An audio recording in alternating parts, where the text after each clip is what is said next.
Jerk! Let's go!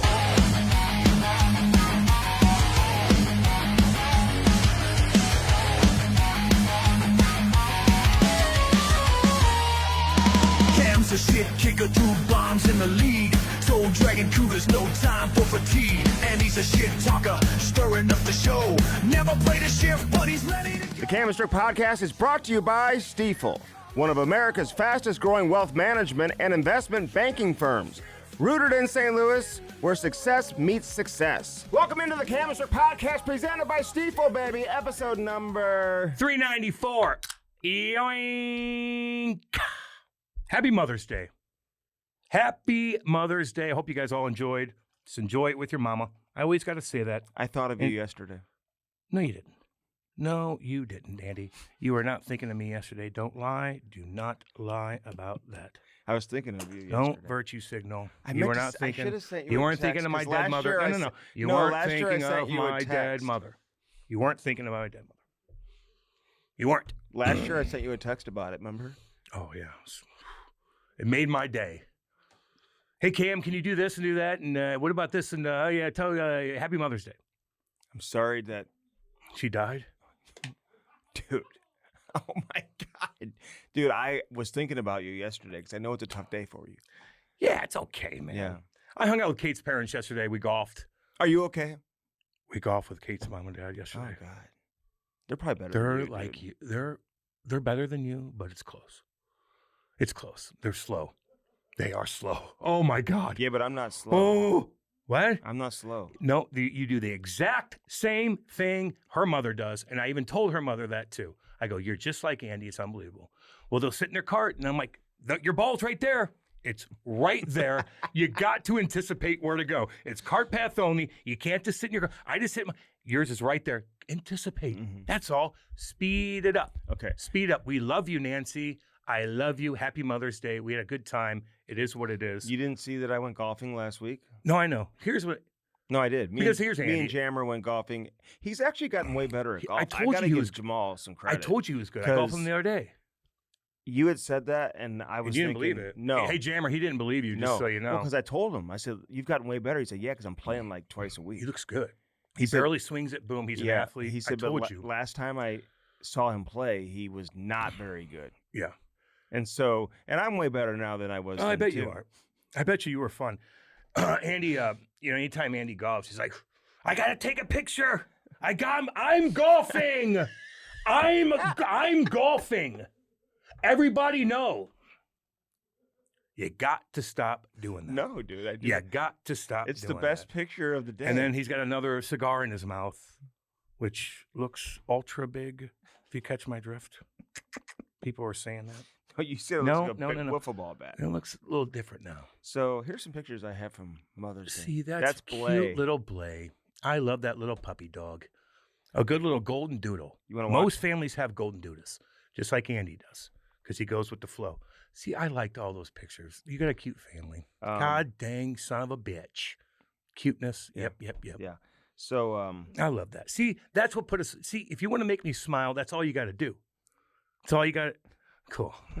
here's a golfing picture from Like last Andy's week. cigar in his mouth. It just, I'm getting texts from people on what they think it looks like, and I'm not even going to say it. Okay. Dude, Maddie, you know exactly what the fuck I'm talking about, boy. Woohoo, doggy. Some bitch. You know, there's if you know, you know, you know. there's a lot of It's haters like out this. there. Andy's like this with it. No, I'm not, He's dude. gargling the fucking cigar. It's a mini. You need mini. Why, You you need think a it looks little- too big? No, too big for your face. It's all good. Really? Yeah. People are talking. No big deal. Just a cigar. We love you. Whew, boy, That's how you... sucking that down, boy. I like a Goddamn. Good, I like a good... Look at that. Maddie knows what I'm talking about. See, this was on the... This one was on the course. Oh, it's awesome. I'm golfing. I'm golfing today. I'm All not... right, we got a lot of shit to talk I'm about. not in a good headspace today. Why? Because you put me in a bad What'd I do? headspace. Because you want to golf with me, and Yeah. you... Yeah, but the people out there know that you just... Like, they show... Listen, I'll chirp Nancy, and I love you, Nancy. You're a dang good mama.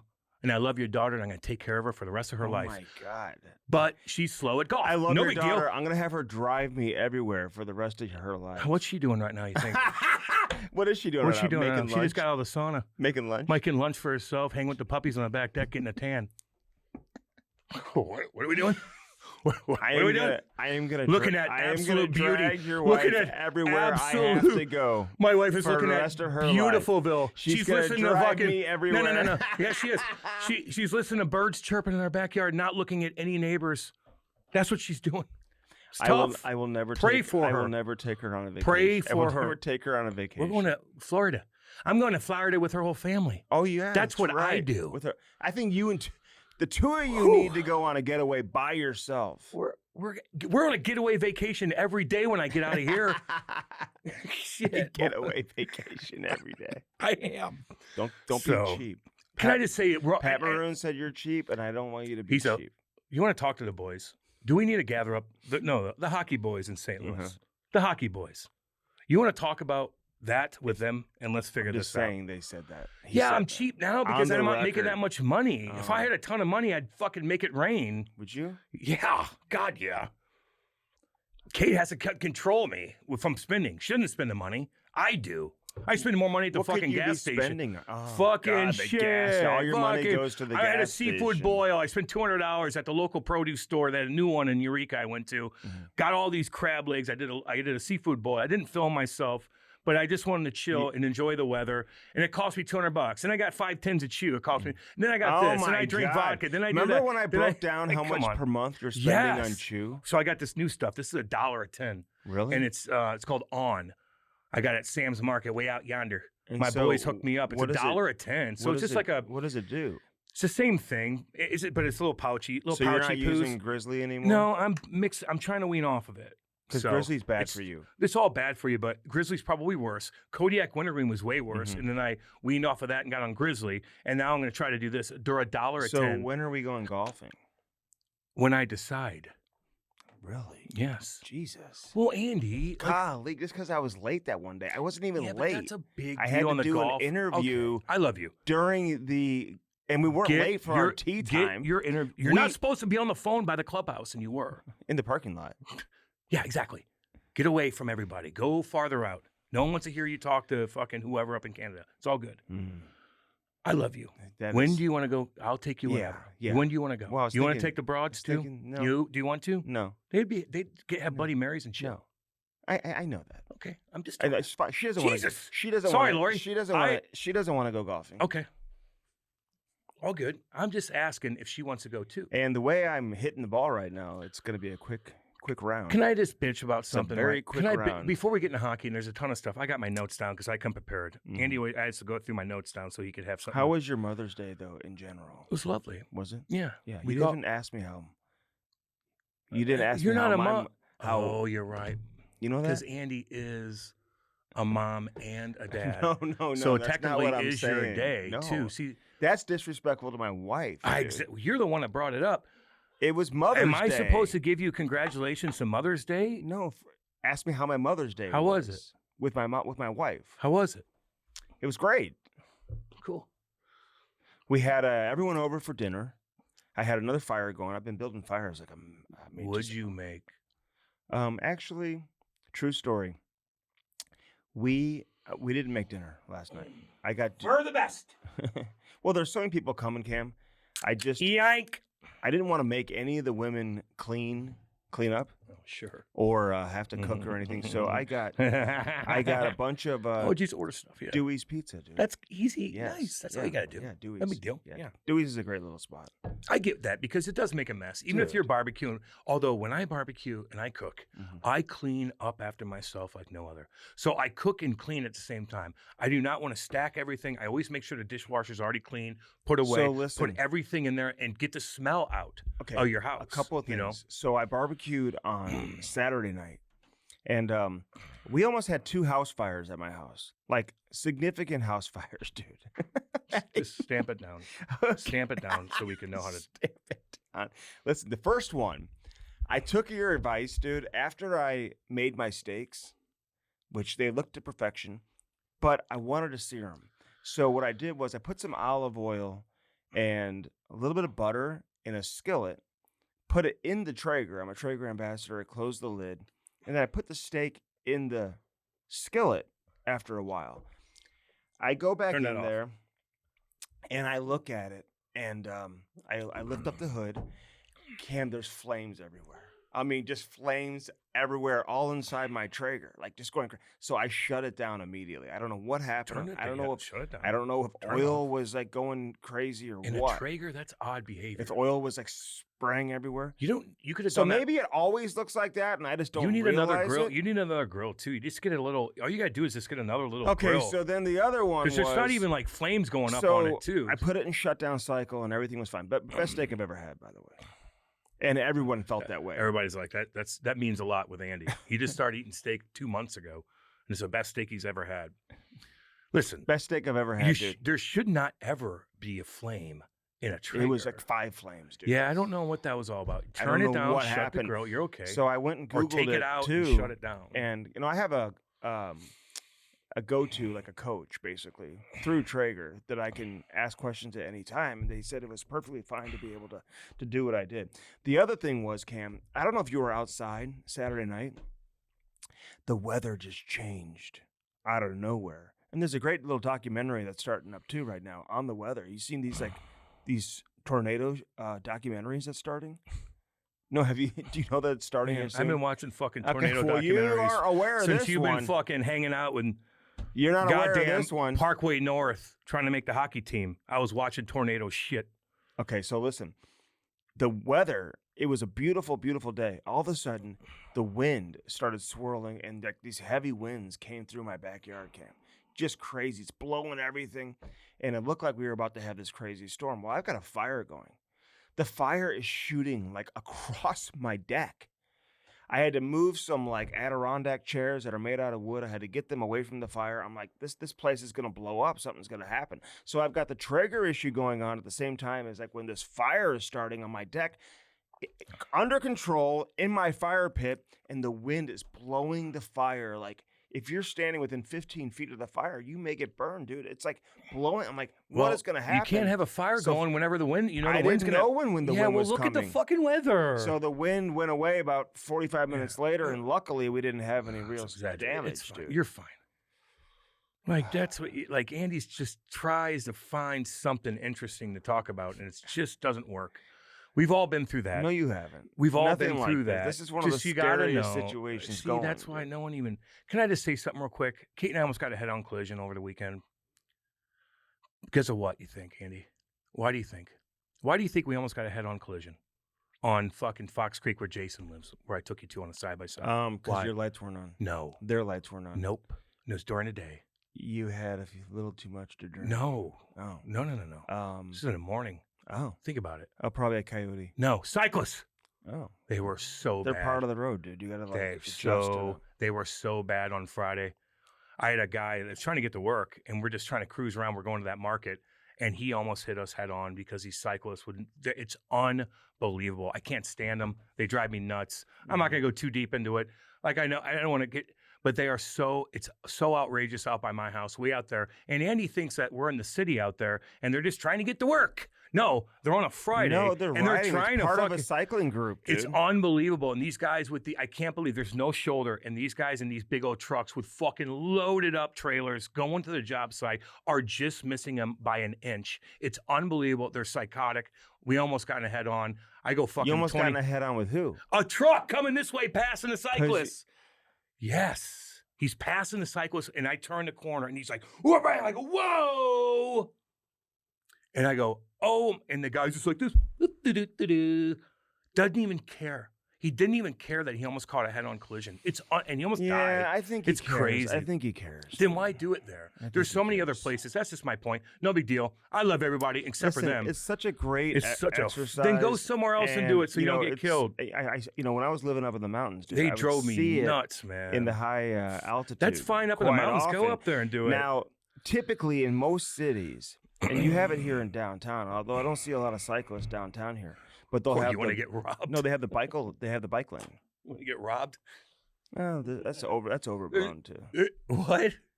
It's overblown. I'm Maddie. If you go to the neighborhoods, maybe. There's so many. Hey, they're having like lockdowns in St. Louis now, teen lockdowns at night, because these fucking teens are getting together and just fucking shit up. There's curfews and stuff like that. What do you mean? St. Louis has been fucking crazy. They used to lately. have curfews when I was a kid. I used to get curfew tickets. You ever had one of those? So anyway, No, did you ever listen? Did you ever have a curfew ticket when you were a kid? Yeah, I got arrested one time. Okay, that's not what I'm asking. Yeah, we're out late and we were young and we had this. What'd and you that get and arrested for? We had weed, booze, and a bunch of stuff. Jordy Fox. No, was you with told me that Yeah. story a long time ago. I think you've Yeah. told that story 5 or 6 times. No, but it's still interesting compared to your story. So curfew tickets are if you're out past a specific time and you're under 17. yeah. So one time I was riding my bike home Mm-hmm. and I got pulled over on my bike. I must have been 12 years old. And the guy followed me back to my house. Well, he and probably gave took me care of you. Gave me a curfew ticket. Oh, okay. That sucks. And driving, if you got pulled over after a certain time, dude, you get these curfew tickets back in the day. It was such a joke. I don't know, man. These kids Yeah. are fucking obnoxious, dude. Get them out of here. Well, I'm just saying it's not new. You know. No, I know. It's just Curfew tickets have. No, but there's a curfew for the whole city. Okay, so that's a big deal. That's when it's all over the news. You know, you don't pay attention to that, but they're shutting things down because there's kids getting together. It's I doing get a crazy message stuff, you know? today. Can I tell you about this message I get? Come on, we gotta get the No, hockey, dude. Come on, we'll let's get go. to it. Let's go. And this guy says, "Hey, I met somebody at a wedding who says that he knew you in high school and that you." He said you were really nice, but one time you dumped a cup of pee on his head. That I did? No, that I Oh, did. Jesus. And I'm like, what, dude? No, I didn't. I would remember that, first off. I ain't holding nobody's pee in a cup, let alone my own, and then pouring it on Andy someone's and his head. buddies are Like- pissing on each other. Like, dude, I'm like, what? So this guy, I hardly remember him. He was friends with, like, a friend of mine's younger Is he not brother. as popular as you? He was, like, 2 years younger. Oh, yeah. So he was, like, a friends of mine. But, dude, I never did that. And so it bothers me that he's, like, he was I've like, had those before. what do you mean? They tell you something, you're like, Oh, yeah, I know him. He poured a glass of pee on my head. that's Like, how what? how did I get a glass of piss? Exactly. I didn't piss in a glass. Like, listen, I chirp Andy for stuff. You ain't doing Yeah, that. I ain't doing it. I ain't holding the fucking sign. Andy My- opens the door like this. He's like fucking Howard Stern. Like we're lucky he doesn't have a mask Why does on right Howard now. Stern do Oh, that? he's a fucking psycho. Germaphobe? Oh God, psycho. Howie Mandel, guys like that. But Andy, that's how Andy is. You're not holding piss. This guy's an idiot. Yes. And like, quit completely. telling people that Don't story. tell people so that. that's the story you got. I get that too from Yeah. people. I remember Cam. He beat the shit out of my dick. Like what? I did what to you? I know. I never touched you. Actually, I've only met He's you like, once. oh, yeah, he poured a cup of pee on my head. I'd kill you. No one does that. No, dude. Like I would Andy's- remember if I Andy's did gonna that. pour a glass of And piss if on I someone. did that, I'd feel so bad. I wouldn't be Well, telling you'd get that your ass story. I kicked. wouldn't be telling that story on here either. No, that's odd behavior. So don't fucking like Shut stop the telling fuck up. people that. Exactly. I'm on your side on this one Thank you. because I've had that happen. Oh, I knew him We're in at- high school. We're at fucking charity events and somebody's like, Cam did this to me. I go, Jesus, fucking shut up. I know. I don't even remember you. No, And exactly. I did what to you in front of a whole Now, table? I may have one time accidentally had a Steak and Shake at 2 a.m. I was in a urinal peeing, and the guy next to me, it may have had a little bit of, I got gotten on pissed a on. I shoe got or pissed on something before. I like told that. you that. and he Anyway, did get very upset. it's I locked okay. the door. What's He was trying to get in the urinal. Oh my God! I was like, I don't want. Okay, let me out of here, He would have fucking had his way with you if he would have got in there. Jesus, dude. you need to stop talking now. Oh my God! What's the biggest story going? What's the biggest story going in the hockey world? Is it Canadians? Is that what we're the talking biggest about? story, Cam? It's the Stanley Cup playoffs, so it depends on what game is on. That's the biggest story. I know.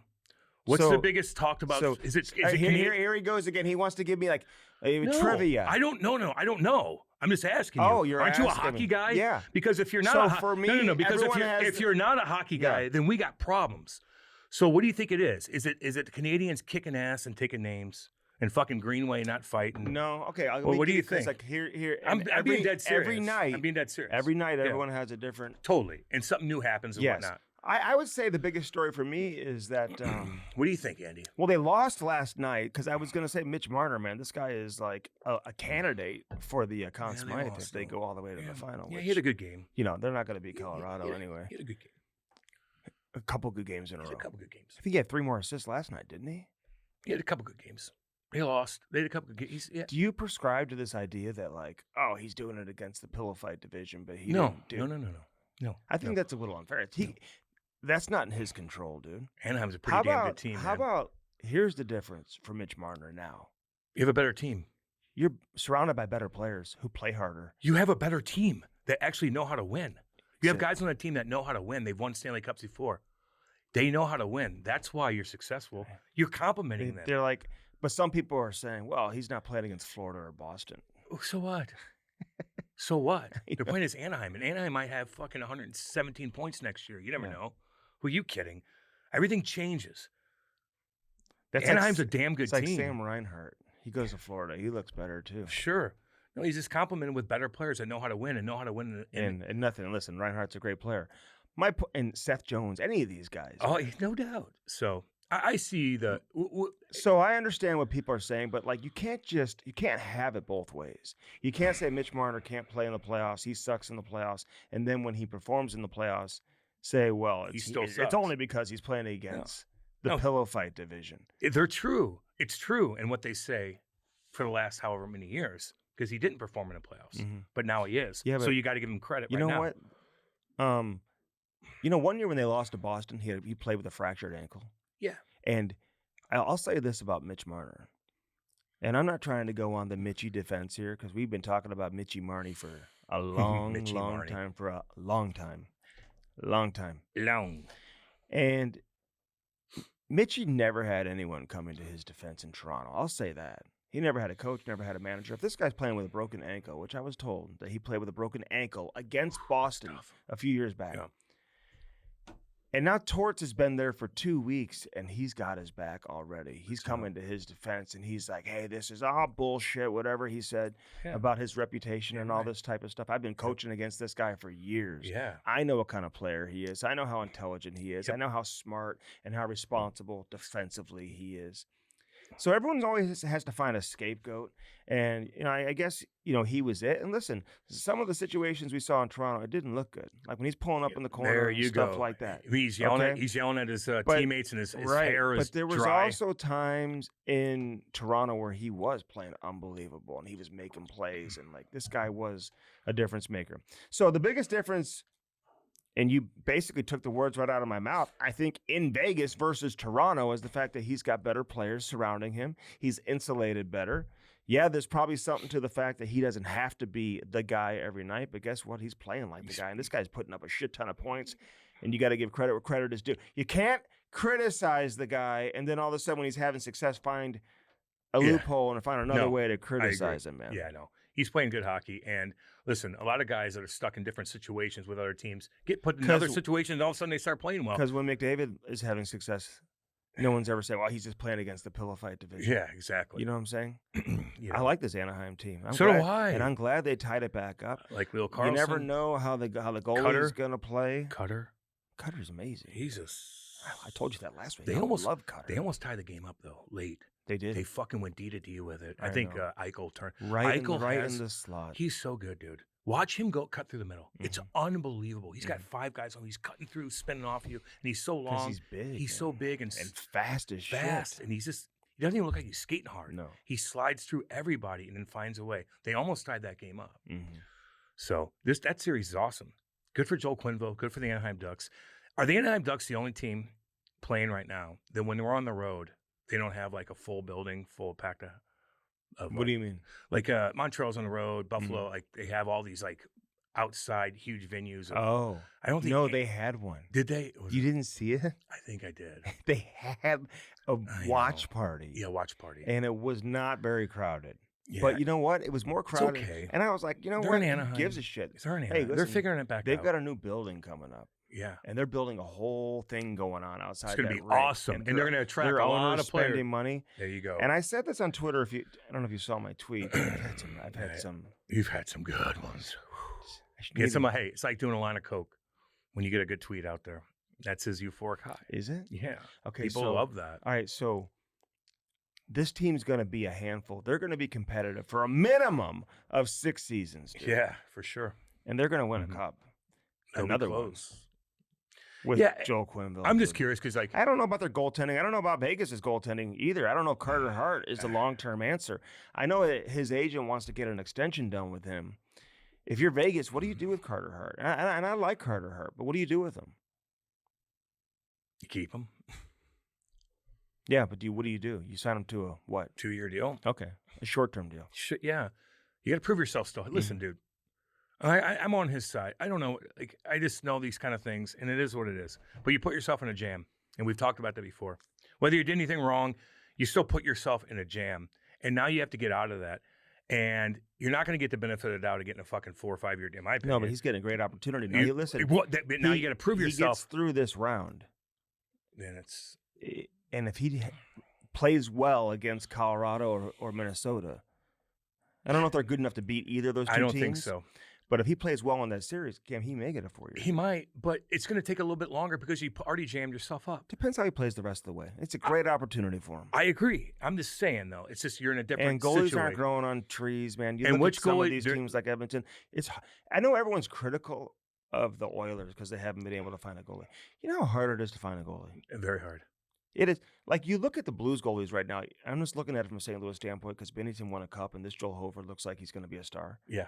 Guess what? They drafted both of them. Yeah. Okay? I know. How many teams have legit elite goaltenders that are like, oh, yeah, we'll trade you our number one goaltender. Here, Edmonton, what are you going to give us in return? We're just going to trade him to you. Well, there's not many. Let's go through who's playing right now, and let's evaluate every single goaltender. And Dolstall's nothing special. And how about Minnesota? Wally. He's fucking getting lit up here in and out. And how's fucking Scotty Wedgwood, who I love, who I play with an hour? Journeyman. He got lit up the other day. He got fucking pulled. But he's a journeyman too. I'm just saying, right? No doubt. Yeah, exactly. So my point is, like, there's a couple goalies that are playing extremely well, but there's a lot of goalies that really aren't. You don't need Vasilevsky to go deep. That's a terrible excuse. It helps if you have Vasilevsky. Sure. You know, it helps if you've got Bobrovsky, if you got one of those guys. But not many teams have them. There's only a handful of teams that truly have, Swayman I'll put in that category. I mean, there's some like elite goaltenders. But I also think that some of the goalies still right now are getting lit up pretty good at times. Well, they are, and that's going to happen, dude, in the playoffs. I know. You know that. They play every other night, man. I know. It's not going to be your night every single night. Yeah. I think Binnington even got pulled back in 2019. Jake Allen came in a game or two.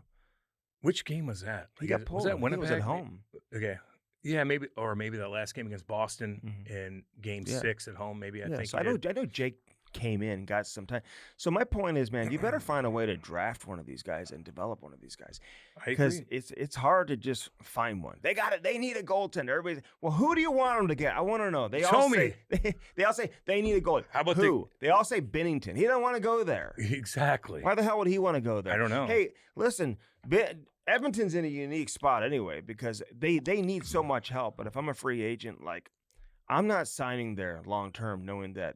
Oh, big boy's gone. Big boy's gone, and who knows what the other big boy's gonna do? No shit. When you think it's all he's said stay and there? done. So you want me to sign for Arctic? 5 years when McDavid has 2 years, and I'm not gonna take a 2-year deal when I'm in a position to get a 5 or 6 year deal. But what if Edmonton signs Jessica Campbell? Okay, but if I'm a coach, I don't know if that's an attractive job either. Maybe in the very, very short term, but again, you're going to come in with the pressure of having to try to find a way to keep McDavid there in Edmonton, knowing that he's probably on his way out. So I think they've got some problems, man. Yeah, Deeper than people realize. Now, Jessica Campbell, listen, I know some people are writing stories and saying that she is exactly what they need. Maybe she is. That'll get you. Did you read the story? Because she communicates. Yeah, it's an odd thing because skill development. They said she's not returning, but she still has an opportunity to return. Who said that? Fucking Seattle. Seattle did. Do you not see that today? She has an opportunity. Oh, really? Yeah, they're like, well, she's not going to be returning, but she still has the opportunity for other teams and even the Seattle Kraken to come back. So, like, what is playing them like a fiddle? So they offered her a contract to come back, and she said no? Don't know about offering contracts. This is what they worded in a tweet. Maybe they gave her a different position, player development or something. Sir, okay, so like... who knows? It's goofy. Which is very unusual. It's just goofy, exactly. Well, has she not spoken on it? Like, I why don't is she leaving? Maybe we need to get her on. I follow her. I don't know. She hasn't said anything. Well, you should send her a message. I am not going to do that. You should slide right into those DMs. Hey, and girl, ask what her. up? It's Cam. How are you? Not doing that. Hey, do you have a minute? Hey, do you have a minute? What's going on I'm with just you? curious. What else? Edmonton. So now Edmonton's on my nerves, just so you know. Yeah, but they're irrelevant right now. Carolina. No, they're not. Right now they are, as far as like what's going on in 'Cause front they of are. us. Because people want to hear Why about what. why are people saying Carolina is so boring they hate watching them play? They become one I of, said that they were unbelievable months ago. I know. Because no one even talks know. about them. That's why. But I had a tweet out the They're other day. fucking I don't know if you saw awesome. it. I need to get a I spot. did see that. Get a sponsor. No. Yeah. You get what? I need to get my tweet sponsored. Okay. It's You another. call Elon. No, You- but I said they're growing on me by the game, dude. I love watching them play. I said that months ago. And you And know, they're resting right now. and they're as well. resting. They play as hard in the playoffs as they do on October 17th on a random Wednesday night. Okay, Fuck, are they good? they play so hard that nobody needs the rest more than they do. Are they getting I pushed think it's around? a bad sign for everybody else. The fact that they are getting rest. Well, yeah. Well, I know, but some teams like lose the momentum. Not this Not team. these guys. Not And they just went through And you it, know, too. Brenda Moore's getting their practices Oh are my God. 1,000 miles an hour. But I like how they handle themselves now after they're winning these I series too. They're chill. Chill out. They're like, okay, Do your thing. we've been here before. We got a lot of work to do. We already been through. This isn't Yeah. success for us. Okay, we're not Philly. Yeah. We're not Anaheim. This isn't success. We need to go to the next level, and then the next level after that. Jackson Blake. This Jason, I fucking love guy. you, buddy. I love you, Jason. He came on years ago with us. Check that. By the way. Jackson Blake. we love you. Logan Stankhoven. Oh, And Taylor Hall. Is that the best line going right now? yeah,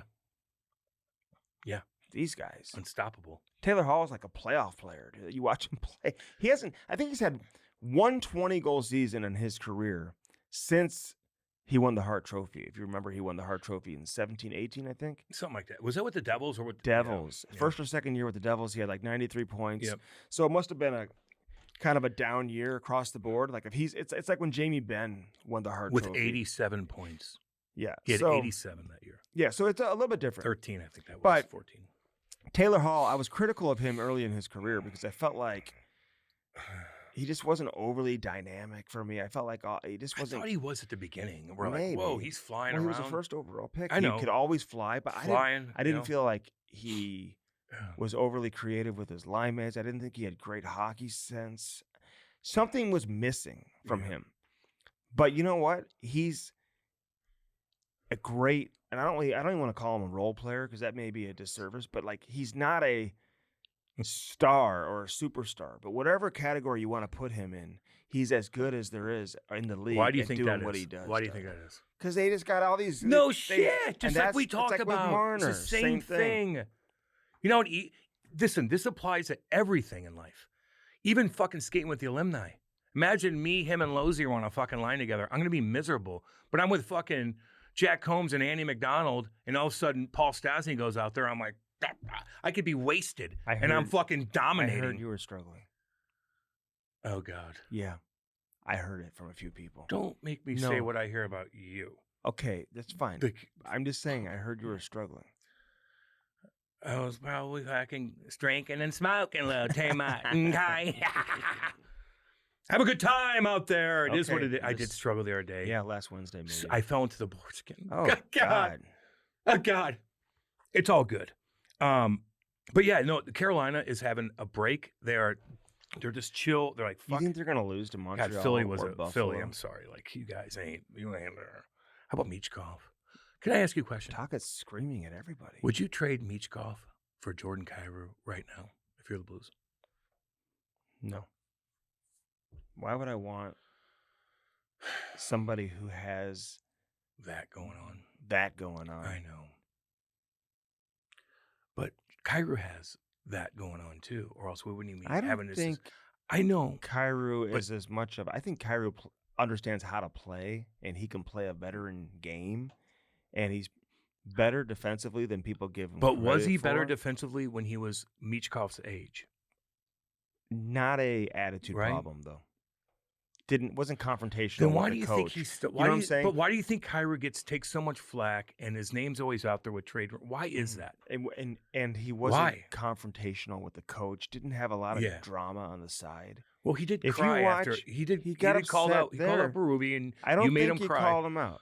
I think that It was a bad. I didn't like how that whole thing went No, down. The neither do I. team didn't either. No. Well, he's And- not my coach and anymore. he should have been protected by some insulated internally. But You don't throw him out there. Go, You know that he doesn't get along with Chief. There should have been some type of uniform thing. Hey, here's what we're going to say if we're asked about it. So what's the difference then? So when he said, and Chief was so popular here, Yeah. if somebody in Toronto were to say that when Chief gets fired, no one's even going to care because he's not very popular. But he was the in man Toronto. here, But he he was the win. man here. Yeah. So what he said, he shouldn't have said, and it was a learning experience for him. I'm not going to defend him. He took all the heat in the world. He for did, it. and then he went to And he said he's not my coach anymore. Well, I didn't think that it wasn't his coach anymore. He didn't want to talk about it. And they weren't seeing eye to eye at the time. But he scored 30-plus goals on a couple of occasions and then his with Chief. And he changed his plus minus was like plus 20. Oh So my God, he figured yeah. out. But before that, here's my point: is Michkov is going back with Tocchet. Tocchet's not probably easy to deal with, especially if you're a young Russian kid that has a little bit of laziness to him. I don't know if that's you're out of shape, this, that, and the other. Like you ain't gonna cut with this fucking cat. It's not gonna cut with Craig Berube either. But my point is, if you're gonna compare the two, like Jordan Kyrou had his issues when he was at age I will two. say this. And so if there's an attitude problem, but we already saw that. I think Kyrou, based on his career, should be able to bring a more established, predictable player. There it is.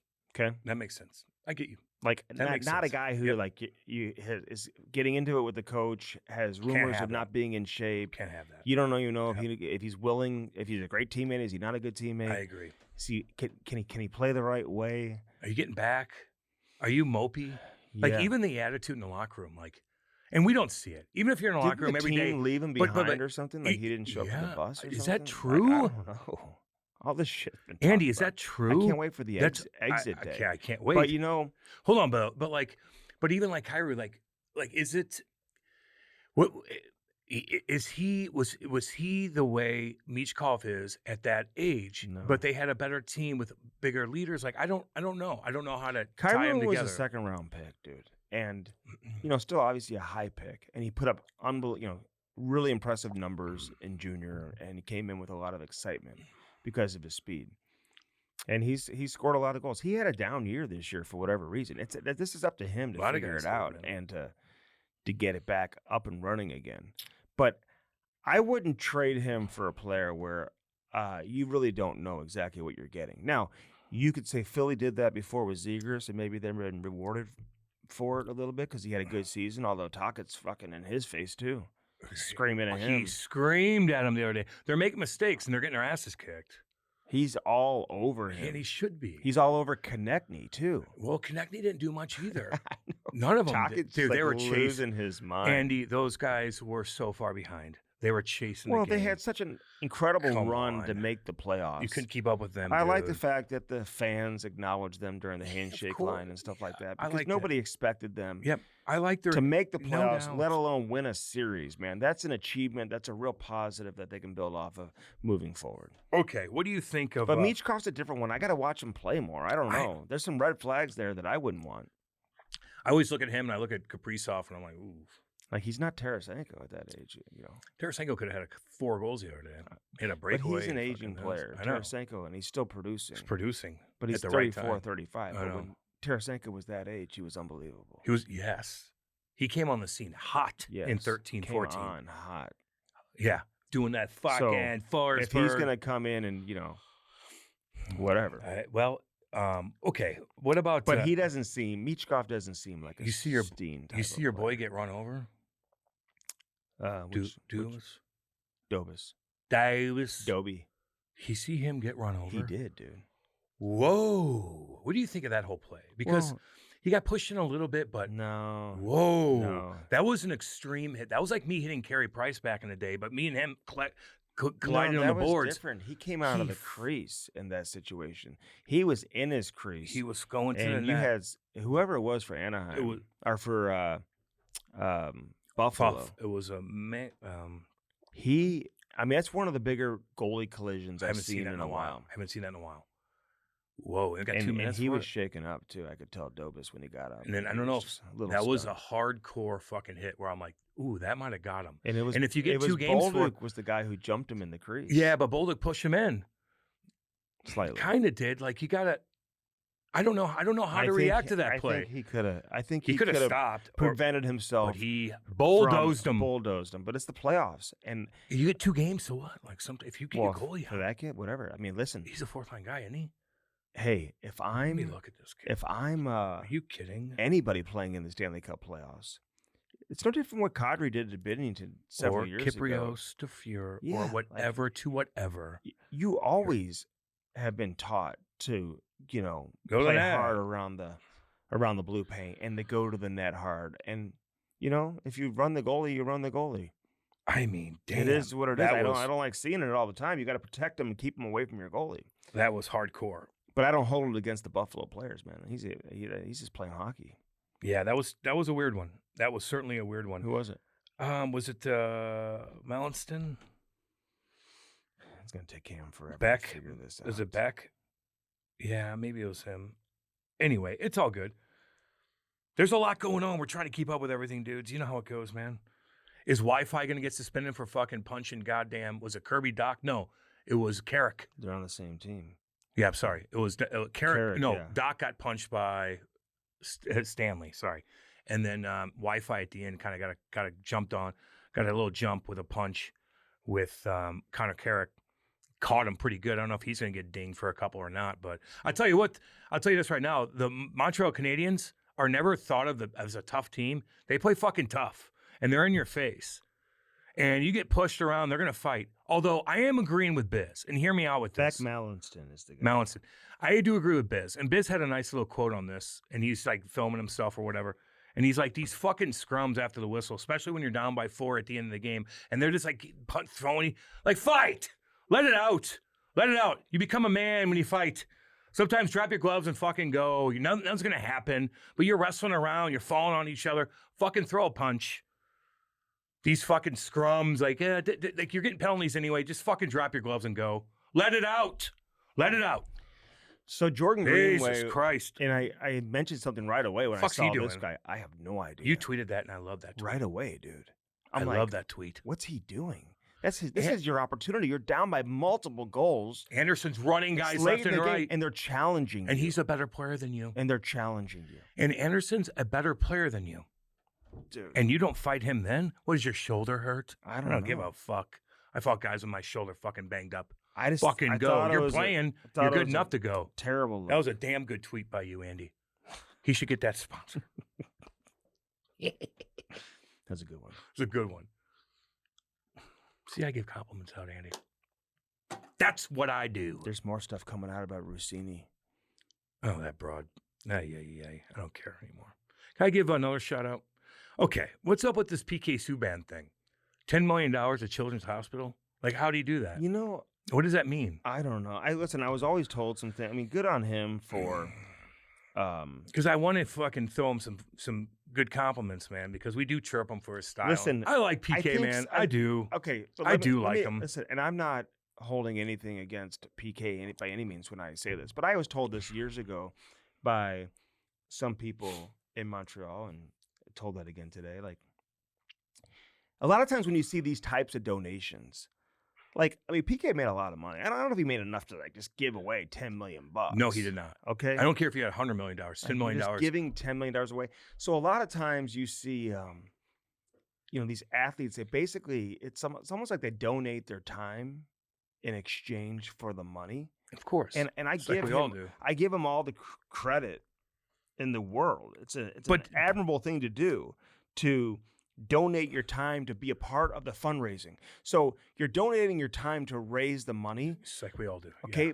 but I don't believe, and if I'm wrong, I apologize to PK and anybody else, but I don't believe he wrote a check for $10 million. Is that what here. people think? Oh, Is yeah. that how the tweet came out? Oh, they believe that Because that's what I thought. they believe, and they always have believed that PK Subban, out of his own bank account, is given $1 million a year for the last 10 gave years. $10 million, when in reality he's donated his time for the fundraising to say. donate the money. So somebody donated, like the money was donated. I think the hospital got the money, and I give PK credit because he had to donate his time to help raise the money. But I don't believe that he. So you thought wrote that a check. you thought that tweet came out that he wrote the check. It's out to always himself. come out that way. I was gonna say it's like I'm like It's always come out. I go, that there's way. no way he spent 10 grand on children's 10 hospital. grand. Or sorry, 10 million. And he may have donated some of his own money. I don't know. Sure. Like, I'll tell you this. 10 million. What am I thinking? I think Barkov is doing something with a hospital. Yep, I saw that too. In I saw it on Florida. NHL Network. They had You know, and I think they are donating. I think he is donating his own money for that. I don't know how much it is, but I was told that he is actually writing a check. So, Oh, no, we didn't talk about. some people do, and like, listen, it's a dicey situation because I don't want to take anything away from PK because what he's done is very admirable. But I just know my experience was with gonna this that a lot of guys they donate their time, Cam, and that time is used to raise the money. I know. right? I know. I've done it a million times. Okay. Even if I had $100 million, I'm not donating $10 million to anything. Trust me. And I want to know where that money exactly goes to. Sorry. We've done so many charity work stuff with charities. Like, come on. Like, where's this money? I want to see exactly where this is going to. I'm just curious. Is it going to some fucking NGO somewhere? Where's this money going? Yeah. Non-government organizations. Who You know what just that is? donated $2 billion to cancer research? Where is it going?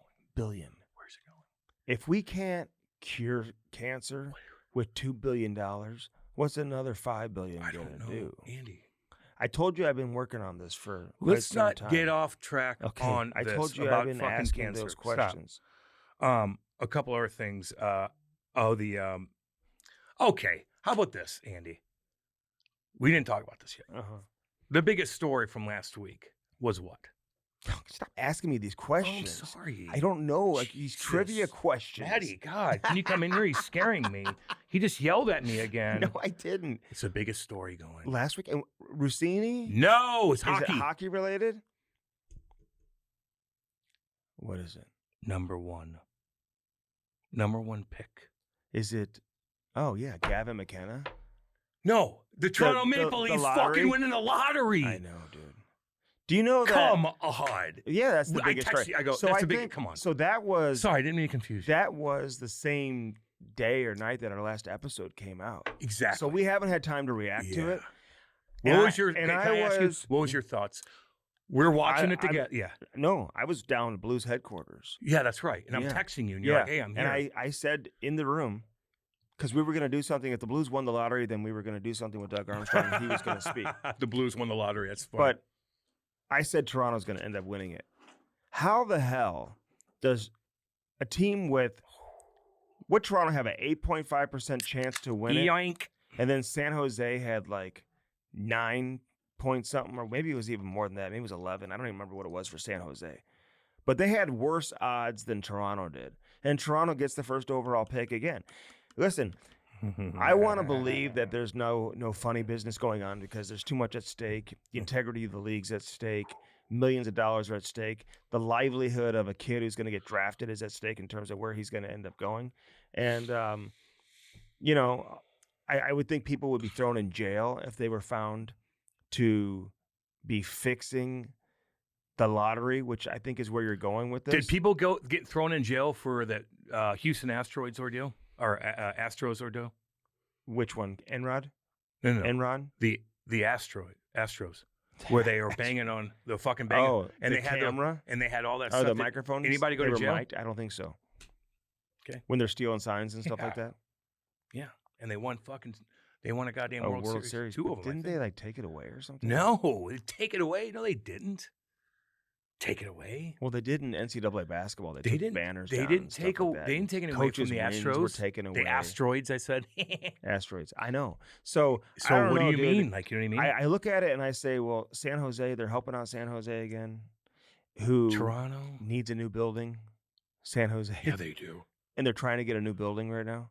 Funny how that. And Toronto, a day after they had the biggest PR disaster in recent memory. Wow. One of the worst press conferences in the history of the NHL. Wow. The next day, after they hire the most controversial general manager Mm-hmm. in their history, they win the lottery. And the narrative quickly changed, which I had said this prior to the lottery. and prior to the press conference. And I said it on our show last week. I said I kind of like that Toronto's gone against the grain a little bit. Yeah. And I they're remember you not said that. pressured by Yeah. public persuasion or media persuasion. Because, like, they work on the inside. They obviously felt comfortable hiring him, so they did. And now after they win the lottery, everyone's like, well, I'm going to give him a chance. And what I'm going to give him a chance. I'm like, how did this change so quickly? Because they got the first overall pick. Can I give you an example of what Matt Sundin looked like whenever he got the first pick overall? Ready? Yeah. He didn't even Say it. react. Just say, no, just say it. And the winner of the lottery is the Toronto Maple Leafs. This is good. I'm excited for this. Thank you.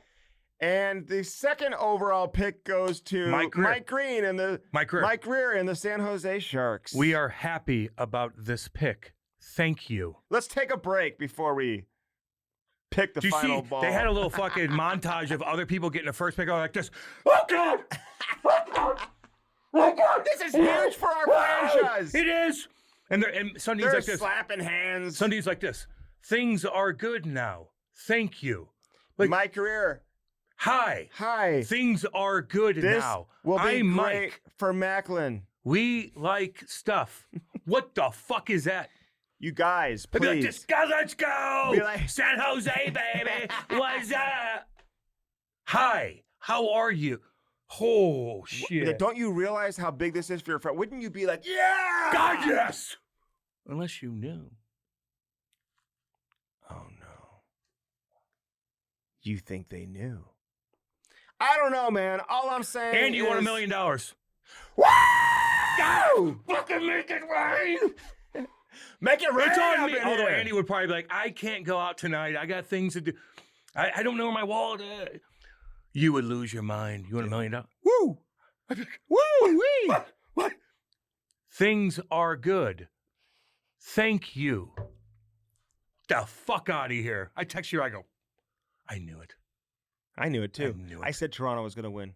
You know So what? funny. Can we go through the... Hey, can I say one more thing about Chayka?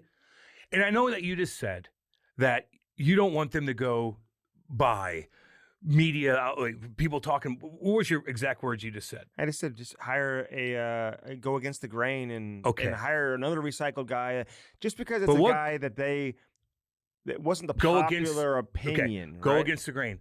But what if they're going against the grain for some other weird reason? No, then that's different you too. catch my drift? Yeah, dude. I'm not saying he's So, the right hire. I'm just thinking, like, which saying- grain are I'm you just going saying, down? Wow, that's kind of unusual. Like there was so much public pressure Could it be- prior to the announcement about He got why they pronouns? shouldn't hire this guy and what a bad decision it is. And then it's like, well, everybody's like, well, he's the guy, so we have to live with it. And I agree with that notion. When people are like, hey, you just have to, he's the guy, we'll have to wait and see what he does. But like, it went from Steve Simmons just, acting like a complete jerk in that press conference, dude, which he did, dude. Well, yeah. Yeah, they turned it into a spectacle. Yeah, I wanted it. And I'm all for I it too. wanted it. And listen, they didn't ask any hockey questions. And like Keith Pelly was like, when the questions are being asked, and he's like, I got this. I got this. And then sometimes they were like, well, how long is it going to take for the rebuild? And Matt's is like, you take it. No. I want it. You take it. I don't want it. So I saw some guy. But I'll say this about Steve Simmons, and I'm glad that he had the balls to maybe ask a question Didn't bother me. that was considered controversial. But my thing is this: look, I'm all about asking for people to ask hard questions. You should always ask hard questions. But I think there's a way to do it without sounding like a disgruntled fan. You know what I'm saying? Because he is a fan. Because he's a writer for a long time, a columnist.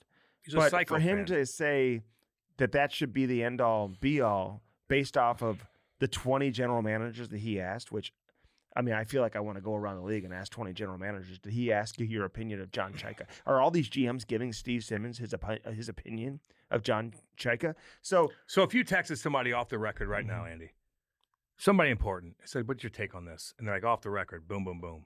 You don't think they're going to text you I back? don't know. Well, course I'm they just are. saying.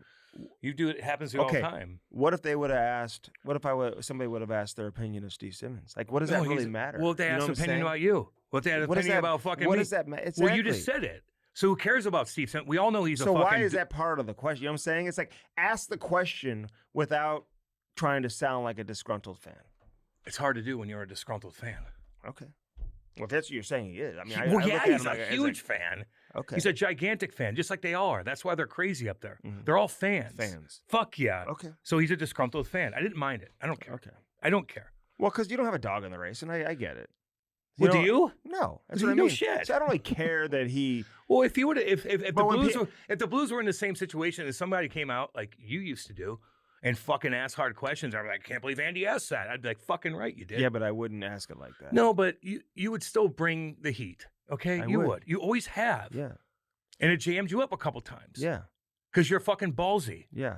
So he went a little bit too overboard, and he probably would ruin our lives if he knew our podcast and he heard me talk about who knows what. He tried to ruin me, so I don't fucking like him. But I don't mind him asking that. But you could say something like, "Hey, he hasn't been in the league for 6 years. What makes him the right candidate? Does he know the league? Does he know the players? Because this is being met by criticism throughout the league, and it has a lot of people scratching their heads as to why you came to this conclusion that he's the best guy. You should have. Why'd you hire him? Yeah. Why'd you hire John Chaika? He was being an extra You know what I'm fanboy. saying? He was being an extra fanboy. He was like, they've responded with things like he's Do you not believe a that? fraud. But do you think he's lying? like, I don't know. Yeah, exactly. So it's like I don't know if he's I don't lying. know. Like I would be like, he's lying. No, I'm like, I don't know. We probably did get fucking 20 people said, no, this guy's a fucking joke. Who knows? And then prove yourself wrong. Because this happens a lot. So prove yourself wrong. It's all good. Check it. Prove yourself wrong. No big deal. No, you got to prove everyone wrong. You got to prove everybody That's your wrong. That's your job. job right now. But like, I would have liked to hear more hockey questions, like Sure. about what he thinks of the current roster. Like, are you up on the roster? Do you know what you have in the system? Are you guys too slow? Do you know who the prospects and the top prospects are in Yeah. every organization around the league? Yeah. Do you know which depth players are potentially available around the And that league? wanna come which here? teams are in cap hell That want to come and here? can't afford to sign certain free agents? Which teams like? I all- heard all these GMs are people who have worked in the league, even if you're not a GM. Like that Sonny Meta, he's still he's in the mix. He's working with a team. But So- I heard Keith Pelley though. I was watching all this, reading Mm-hmm. shit, and I heard he's not a hockey guy. He's a part of the conglomerate of the Right, big right. right. But So he's is. got to stay out of these press conferences, though. Not even that. He fired the did he not the walk- Raptors GM too. That he does all that. Who cares about that? No, I'm just saying he's MLSE. They oversee all But that he has shit. nothing to do with anything. He's a fucking figurehead for the 5-headed dragon, Right. Which is hardcore. It's not Tom Stillman going to fucking two different No. people. It's a 5-headed He's not dragon. the owner of the Leafs. But he's the main man. Sure. And so like I heard that everybody probably looks at him like this fucking guy. Imagine I think he walked into a meeting, one of the fucking board meetings, the fucking hardcore meetings with all the big dogs in there, fucking Berube and all them. And he walks in like, okay, here's what we need to do. And he had all these analytical fucking things going on. And he goes in there, tries to present it to everybody on what they need to do according to him. Mm-hmm. And that kind of blew up a lot too. Imagine being a hockey guy for fucking 50 years and you're like, this fucking guy coming in here and telling me Yeah, what but to I do. hear he and Chief get along. I hear Chief's his guy. Then that's a unique thing. Well, because he probably listens. Chief's like, yeah, I'll be your guy. I think he listens to Chief. I'll be your guy.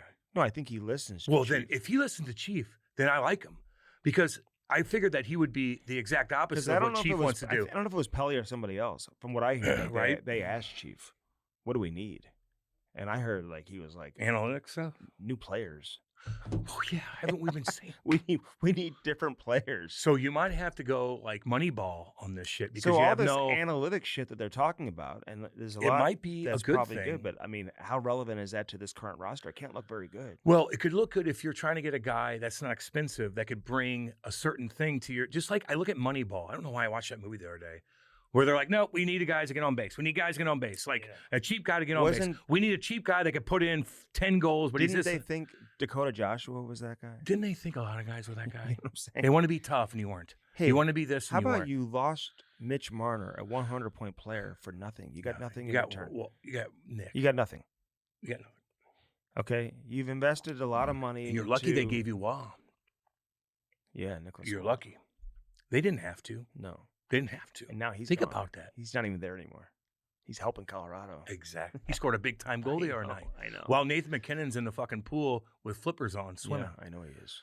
People are chirping him for that. I don't give a fuck. Who cares? Do your fucking thing. Get the fuck away from me. This is what I like to do. I like to swim. Swimming makes my body feel better. You know he's pissed somebody took that video. Shit, yeah. Fucking don't record me. Let me do my thing. Although you're right in the middle of everybody. Like, somebody's going to record you. He's at a hotel pool. It should be a little more. No, like, it's not, though. You're at a hotel, dude. I It know. is what it is. But, like, you're chirping him for that. No, that's why he's a superstar, because he does that kind of shit. Yeah. Somebody came out. I think it was Landeskog's wife. I'm not chirping him ever. No, I'm not saying you are. Yeah. No, I'm just saying people are. I see it on Twitter. Mhm. But Landeskog's wife comes out and like, I'm having them over. And all of a sudden I look at my pool and he's got scuba gear on, just swimming. She's like, it was interesting. He likes to get in the pool. Your pools are so good for you anyway. You're going to get a fucking badass hot tub. You're going to be your body, you could fucking swim laps in that goddamn thing. It's good for you. And if you're an athlete, that's the only way to really get a workout in and not hurt yourself. Mhm. Seriously. So that's what he's doing. No, it's great condition. And, he's probably going to win a cup. Although, I look at this like, this is not Nathan McKinnon's year. Oh, really? He had that wide open net, Team Canada. At the Olympics? He fucked up at the end of the game with goddamn Z for Columbus, Wierenski, where they bumped and he didn't win that battle. Right over the fucking Hughes. Okay. I don't think this is his year. Just like it wasn't John Cooper's year. I know. You know whose year it's going to be? Quinn Hughes? No. Hold on, dude. Here he goes again. It's the Another easiest- trivia it's the question. easiest thing. Well, it could be anybody's year. It's It the could be Rod Canes, Brendamore's. yes. Yeah.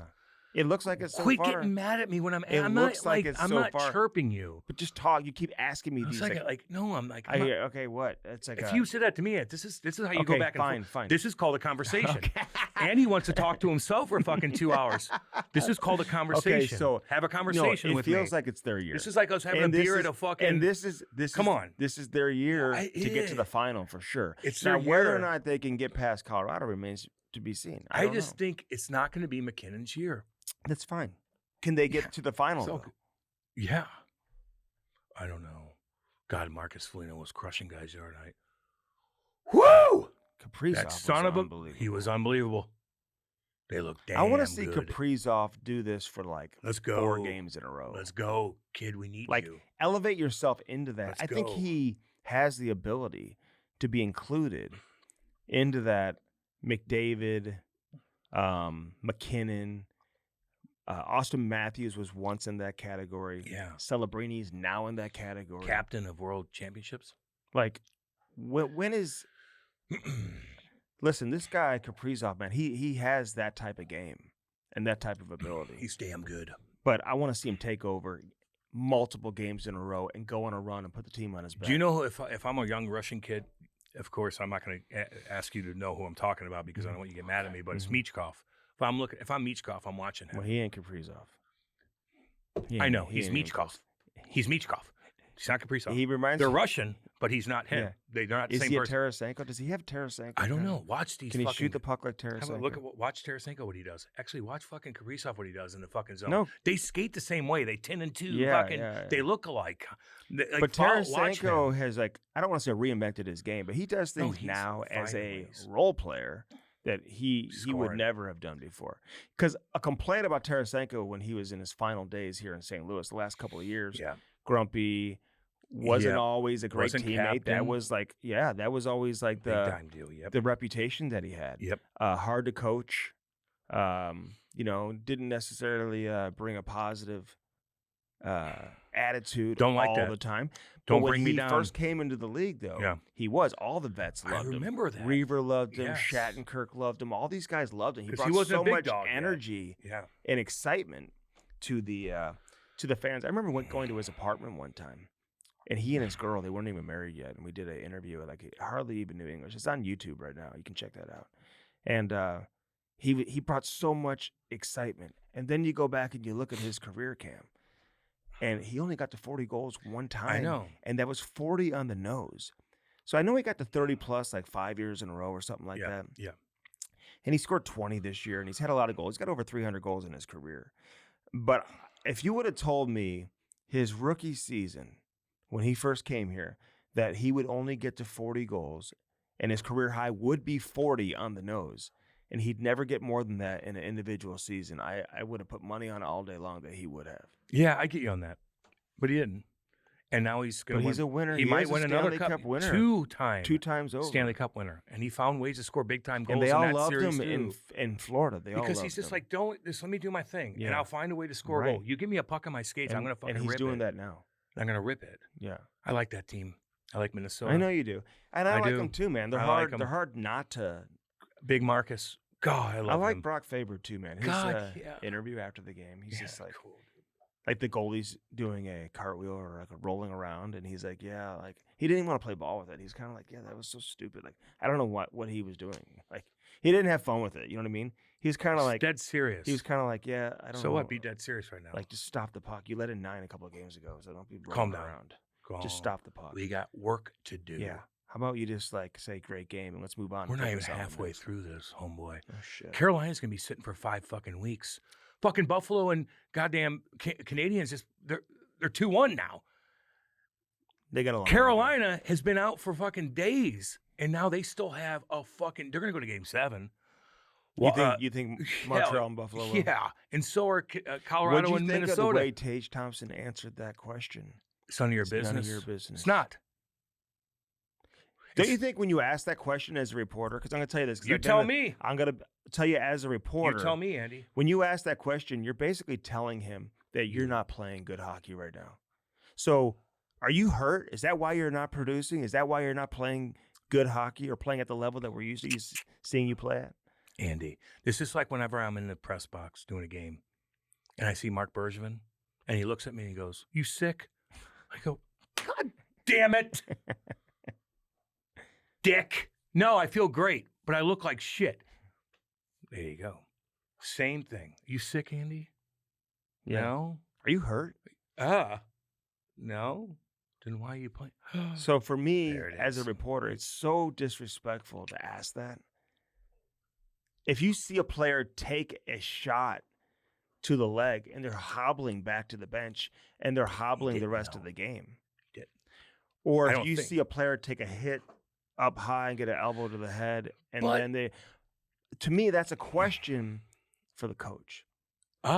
Okay. There you go. Is Tage Thompson 100%? There you go. For the coach. And There let you him answer it however he's going to answer There it. you Now, go. you know it's a playoff, so you're not going to get a real answer. I Anyway. get you on that. But when a player You're right. player loses a game, and he has, I think he was -4 in that game. I thought he had a goal and assist too.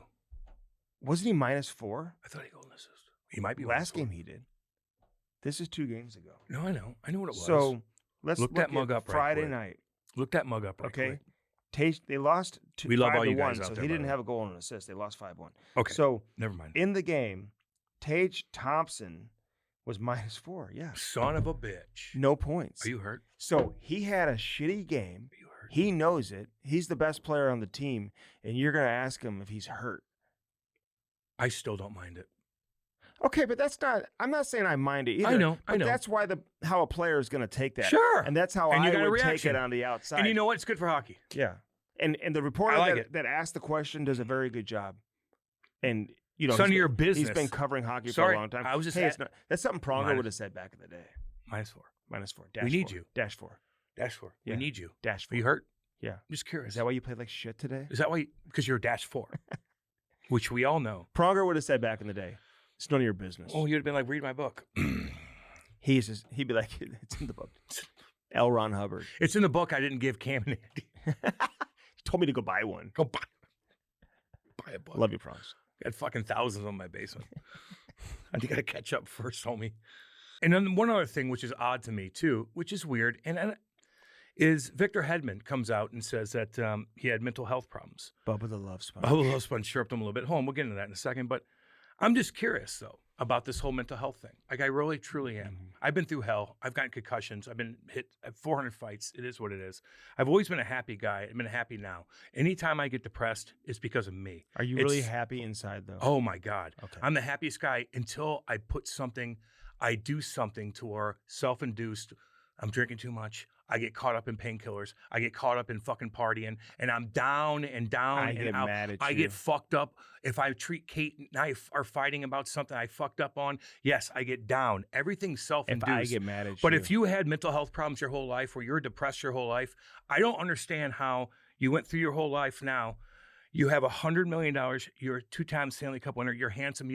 Are your kids healthy? You got a lovely wife. You guys are all healthy and good. And all of a sudden you say you have mental health problems. I look at this like you got concussed and you're fucked up. Mhm. Like, are you not concussed? So if you're not concussed and you have mental health problems, whoa, what happened? Were you happy your whole time?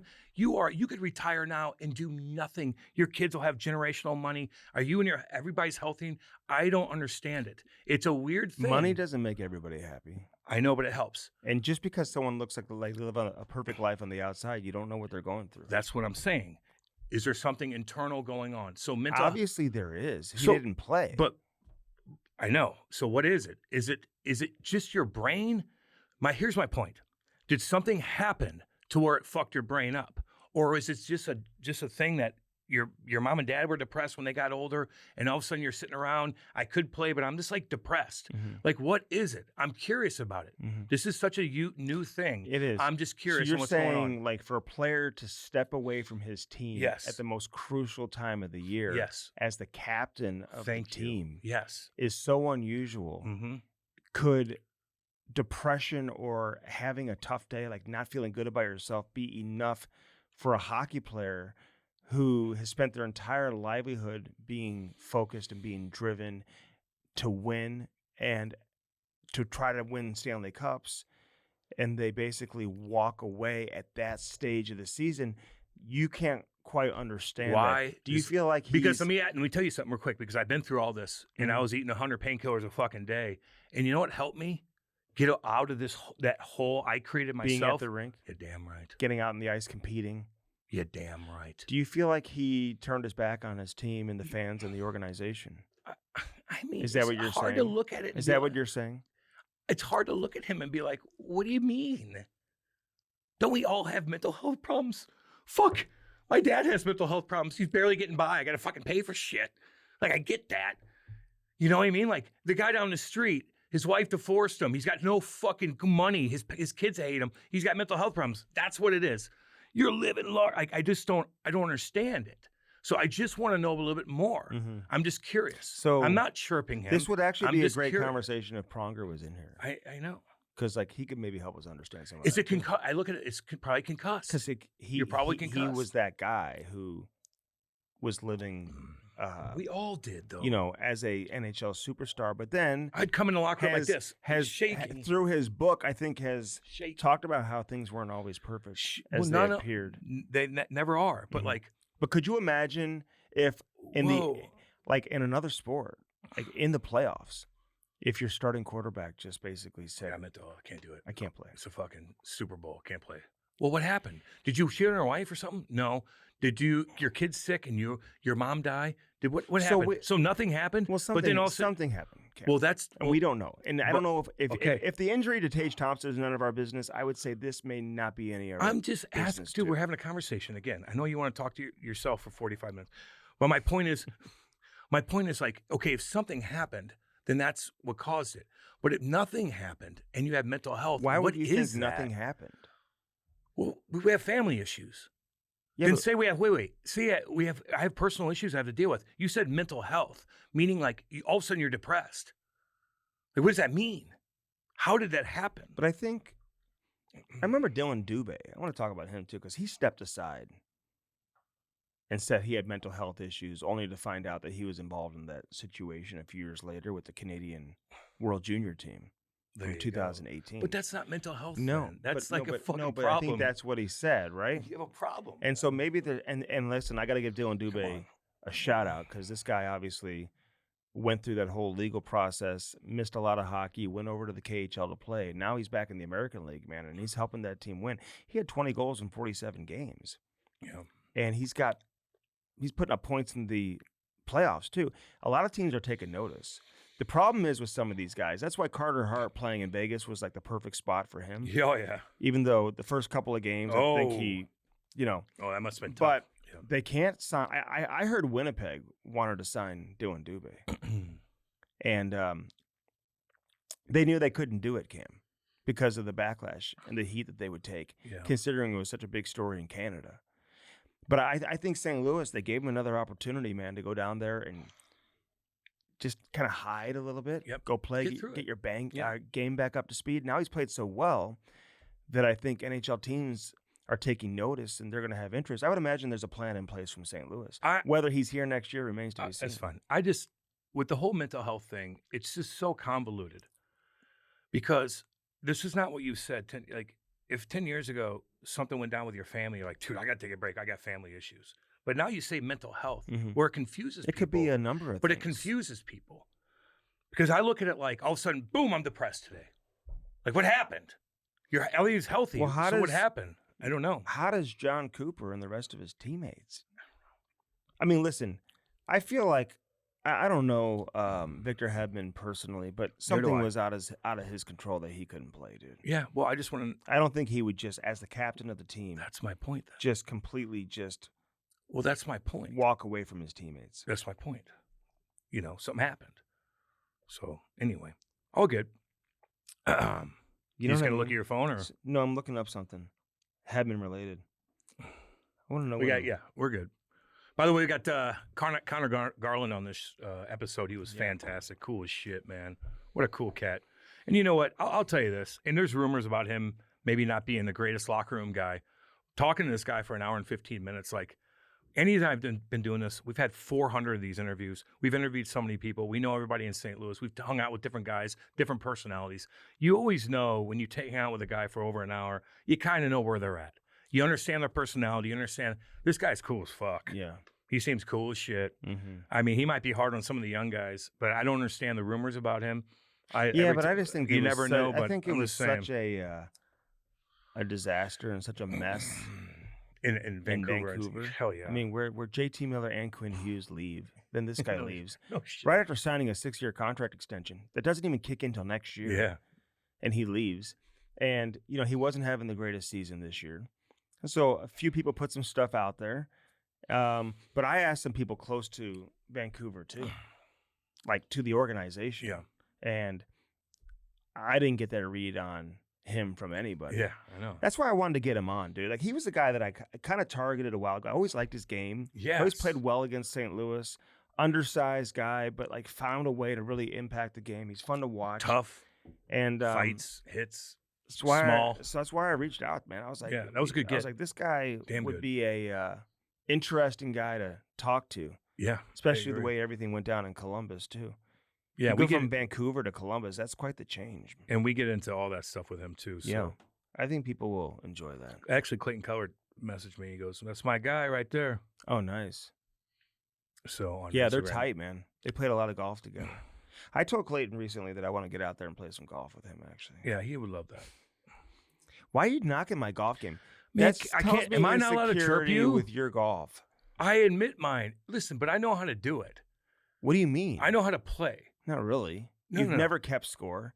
I know how to not be a pain in the ass. What'd you shoot yesterday? You don't know. 1,000. I had a blast out there. Kate's mom shot. 1,000. 999. 10,000. Oh, really? No, I took her for Mother's Day. We sat on the back patio. It was lovely. Cocktails, listen to music. Mm-hmm. I love you, Nancy. I love you. I actually liked being out on the course. I will say, I chirp Nancy like no other too, by the way. She could fucking take a chirp. Really? If she came in here right now, it'd be fucking hilarious. Okay. So I actually... She could take chirps more than Kate can, I'll tell you I liked being out... I know. Oh, man. I can't chirp Kate. I can't chirp my wife anymore either. I know. I'll chirp What happened? I'll chirp. They lose their sense of humor. Nancy doesn't give a fuck. No. She listens to all our stuff. Does she? Oh, yeah. Well... Okay, well, I know. So Nancy, I'll let you know what Cam was saying about you off camera if you want to. What'd I say? I'm joking. Jesus, Andy. Let's go. Let's go. But I did. We had a good show. I know. I enjoyed my time on the course. We had a good show today or last week, and I'm looking forward to going out there again. We had a good show soon. So when are we doing it? Go. I'll talk to you later about it. No, when are we doing it? I'll tell you later about it. Go. When do you want? When do you want to play? When do you want to play? Fucking tell me and I'll set it up. Maybe tomorrow. Okay. Let's go, dude. But Let me look at the weather. Travis and Jason have to come too. See, that costs me No. extra money. No, that's part of the deal. We can all pay. Hey, I don't even know Andy's buddies. Like, Andy wants to hang out with all my buddies. Well, those are my golfing buddies. Like, I don't know. Those are just Where's my his golfing. buddies Those are at? my golfing Why don't buddies. they hang with me? Those are my golfing buddies. Show me your buddies. I just want to know. I don't think we'll film you the whole time. It might Fine. be unbelievable. Oh, it'd be amazing. Jason's a good dude. His mommy just died, just so you know. Oh no, on Mother's Day. Just before.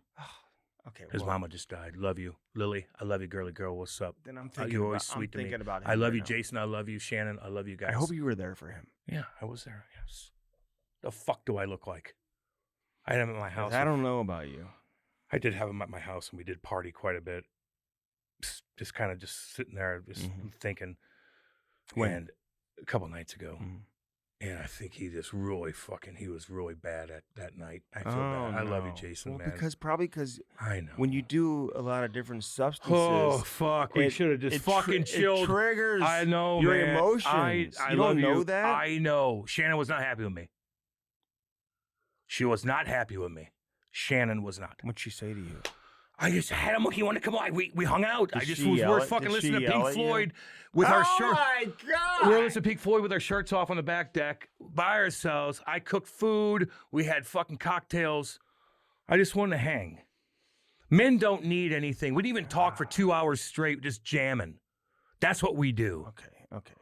This Andy is has to talk with a bunch of fucking birds talking. Me Dude, and Jason dude, fucking chill with no do you shirt get a on. lot of birds chirping outside of your house? Oh my God. They don't stop. The woodpeckers, I gotta kill them. If you knock on, I love animals, but if you fucking start tearing into my house, I'm gonna put you downtown Do fucking you Chinatown. know that we get a lot of cardinal birds? Chinatown. Listen, we get all these cardinal birds, right? Come on, man. No, we do. And my wife thinks whenever a cardinal bird comes in, like on our fence or our windowsill or our deck, that it's her grandma or like somebody that passed away. Oh, jeez. You never heard of that? Like where it's a cardinal bird or something like that? Or so when my wife sees one, she's got this connection with cardinal birds. I think her grandmother told her one time, "Hey, when I pass away, I will come back and visit you daily as a cardinal bird."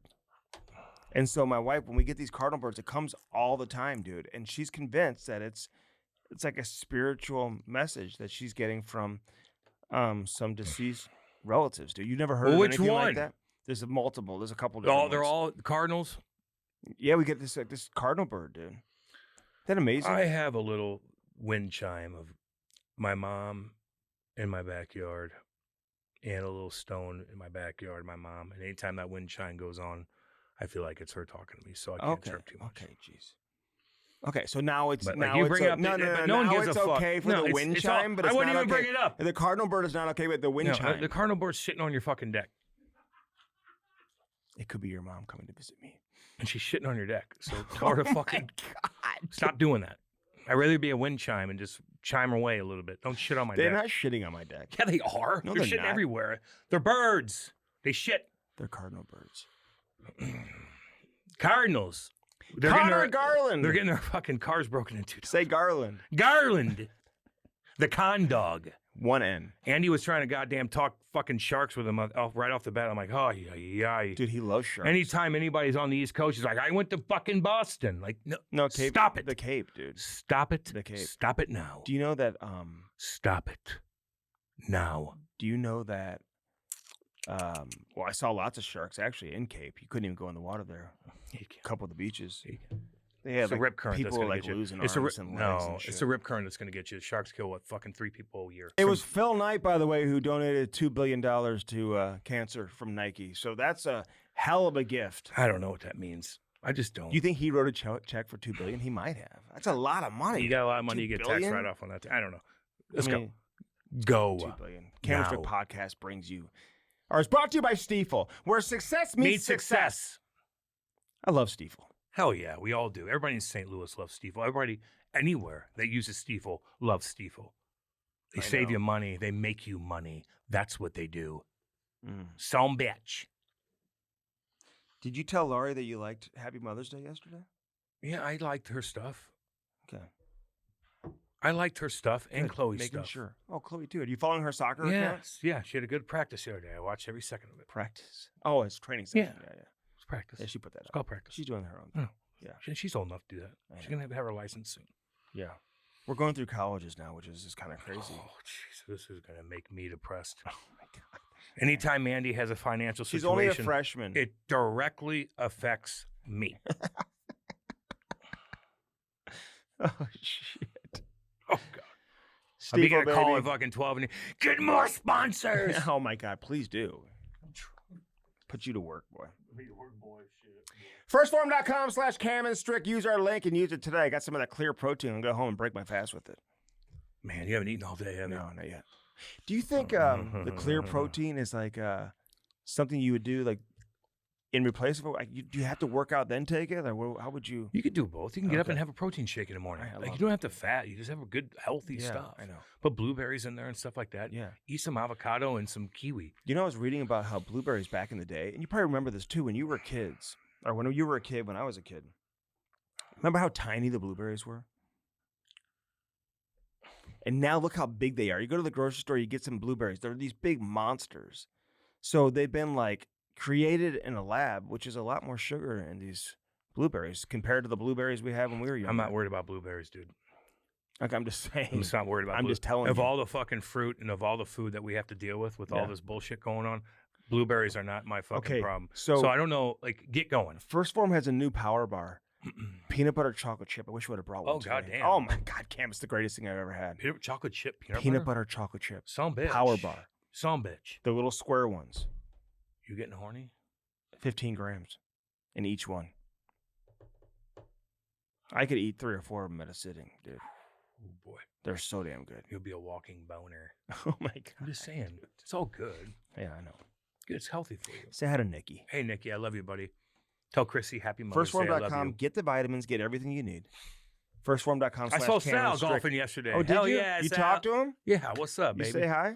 Yeah. Where were you? Talked Just to like, his were you kid, on your too. porch and stuff? Or? No, he was putting with his kid, and I was. Oh, you I were was golfing golfing with him. Nancy? Yep. Oh God. Oh Jesus, Murphy. Mm-hmm. Nancy, it's your time. Nancy, there's your ball. Hey, you know, She listens. So I brought Nancy. There's your Nancy. Your ball's there. I brought bright yellow balls because now I don't lose my balls, dude. It just depends on No, what kind I of. don't lose them. Well, if you do that in the fucking fall, you're gonna lose it. Oh, really? You get that? Not really. Think of the leaves. Yeah, that's true. But bright yellow, that was my way to go. You just hit it down the middle. You'll be fine. Get the vitamins, get everything you need. Use our link, firstform.com/Cam and Strick. Always, baby. Window World. We Oh, are broadcasting sound from bitch. our Window World studios as we speak. 800 get Windows, baby. 800 get Windows. 800 get Windows. 800 get Windows. Ask your Window sales World. rep about sales rep. I always say rap because I'm thinking about rapping and stuff like that. Ask your sales rep about products that Window World sells that are compliant with the Energy Star standards. I love that. Damn right they are. Donate a lot of money, man. They're a great organization. They have Damn raised good over company. $4 million the last 20 years for local and national No, charities. they actually raise They the actually money. do it. Yeah, no shit. which they is did. really impressive. Yeah. I love all that, man. If you already have Window World windows, listen to this. Remember, Window World can also do siding and doors. It's pretty damn good. I They love got a all lot that. going on there. We can help you with everything on your exterior with the exception of a roof and a garage door. That's it. And that's where Blue Note Roofing comes in. Oh, no shit. He'll Great help you with the segue. roof. Great segue. Hell David yeah. Novak, baby. David, what up, homie? Goddamn, boy. 314-920-5713. Badass. But again, WindowWorldSt.Louis.com, WindowsKansasCity.com, either one. It's the preferred window of the St. Louis Blues, baby. What are you looking at? Your toenails. Oh, Jesus. It's flip-flop season. You know that. Ay. You know that. Oh, God. Right? Right? Right? Jesus, Murphy. Spas and more. Who Who puts the in spa? Spas and more. Yep, I'm naked at the Battlehawks game on the Jumbotron in a hot tub. Hell yeah, that's me. Stop chirping. Stop texting me. Stop tweeting at me. Go to Spas and more and get one of them sons of bitches. I got a sauna. I use it today, man. I was in there for 20 minutes, and I was drenched, and it wasn't even hot in there. Really? It was great. So I'm going to get a It was unbelievable. cold tub too. Yeah. And Get more. and a sauna because if you go from Cold to hot. sauna to cold tub to sauna to cold tub for about an Or hour, hot tub to cold tub. Hot tub to cold tub you could do. really? Well, yeah, you're getting a hot tub. Yeah, I know. You're getting a monster But I hot think tub. sauna. So I got a sauna. I got a 3-seater. It's a Michael Phelps master spa. It's called a So that's sweaty one of goat. those- That's one of those. It's awesome. Is it chili goat? Sweaty goat? It's a tiny little one, right? No, mine 3. That's a big one. Is it? It's huge. And you just pipe it in. I listen to music during it. I was What's in there the for temperature 20. you put it on? 140. Can you see the coals heating It's up? not and stuff? coals, dude. It's all fucking Electric. intro. Infrared. Infrared. Yep. Wow. It's unbelievable. I felt so good. I was drenched. And I wasn't even hot in there. What are you wearing in there? Just little first form tiny shorts. Oh, you are? With a towel under my legs and a towel under my butt. Is Kate in there too? No. I do that by myself. You don't bring her in there? No, I don't. Why? You guys can have conversation and stuff. I don't need to. you get- Andy always has to have somebody by him to have a Do you conversation. get I like to be by nervous myself. about it locking you in? No. When I'm after alumni Because game, you can't bring your phone in there, can you? Yeah, I can. I watch fucking TV on there. You could have a little slip to put an iPad in there. Allow to watch a movie if you want It's to. not too hot for that? No. Really? It's infrared, dude. It doesn't even make you. Oh. It's not even hot. Are you It's kidding me? unbelievable. I can't wait to try. When I come out for golf, I'm Come going on. to try it. That's Yeah. fine. I'm going to lock you in there for fucking Well, don't do 5 that. hours. See what you look like after that. Oh my. Tan mom. Oh my. Yeah. You'll be so skinny. Oh my God. Why does it help you lose weight? You think? Dude, yes. Hell yeah. My pores were bucket. I'm going to break out probably. My pores were fucking Bursting soaked. out there? Demons were getting out. Oh of me. my God. I know. You know what What I were they know. saying? Help me. You know. I'm sorry. Ah, get me back in you. No. Get on with yourself. Get out of here. Get on with Get yourself. on with yourself. Get on with yourself. Wow. So we put the on spa. Spa. 2 locations. Spas and more. Angie Hess. My girl right there. What's up, girly girl? What you finna do? What you finna do? Let's go. Yeah, she's great, man. Yeah. No, spas and more. Check it out. They got everything. Spas and more. Blue Note Roofing. David Novak, 314-920-5713. Soffit fascia. Gutters, roofing, siding, whatever you need. The heat Anything. takes care of you. If you have wind damage from the other day, because like we almost had a house fire from our wind damage with my beautiful fire that I had going. I get fires going every single night, Cam. I love having a fire. I could stare at a fire for too. just. What do you think about when you stare at the fire too? You just. Depends on what's on my mind. I know. Me too. Depends on what kind of music I'm I'll listening have you to. over for a fire one day too. Cool. Cam. Oh, just keep going with it. Why? 314-920-5713. Call David Novak and call him today, and he'll talk hockey with you too. Yeah, you will. Yeah, you will. See what he likes No shit. right now in the Stanley Cup playoff. Real quick, who's going to win these series? Just tell me who. What? Who's going to win the It's going to be Colorado, who's gonna Carolina. win the It's going to be Colorado, Carolina. Blue Note Roofing? 314-920-5713 for Blue Note Roofing. And Easy Tiger Cannabis, Cam. Oh. Get your mind right with Easy Tiger. I got my mind right before I got in my. EasyTigerAZ.com. They're out of Arizona, soon to be nationwide. Beautiful apparel. They have everything, no matter what your situation is, whether it's for relaxation, whether it's for social needs, whether it's for anxiety, Yeah. whether it's for pain relief, Yep. whether it's for some type of illness, disease that you may have that has you feeling terrible and you have no appetite. There's a lot of different things you can use it for, Cam. I use it for all kinds of different stuff. Give me something reason why you use To it. go to bed, and either it depends on if you have indica or sativa. If you have sativa, you want to get up and come to a podcast and deal with Andy. That's what I smoke my weed. And you want to chill on your back deck and jam out to music. Sometimes I'll take indica. I always look at, you call indica in the couch, meaning you're going to be chilling in the couch. It Yeah, just brings you down. yeah. So if you're a high anxiety, you want to get fucking chilled out. And indica there's a does it. hybrid you can have as well, which is a Certainly. little bit of It's just both. A little bit of both. Like so. edibles, chocolates, everything you're looking for. They Drinks. have. Oh my God, the drinks. I got everything, dude. EasyTigerAZ.com. Check it out. Check it out today. Check it out. All right, Connor with one N. Yeah. Connor I was wondering if Brody was going to get that right. Garland. He did. Yeah. Attaboy, Brody. We love you, Brody. Connor Garland, man, what a career this guy has had. Great career back in the Quebec League. Played with Barbashev and great stories, man. And he joins us now on the Cam and Strick Podcast. Love you, buddy. baby. Let's go. The Cam and Strick Podcast is brought to you by First Form, baby. Use our link and do it today. www.firstform.com/Cam and Strick. Get jacked now. They are the real deal. Get that protein, check out the apparel, eat those bars.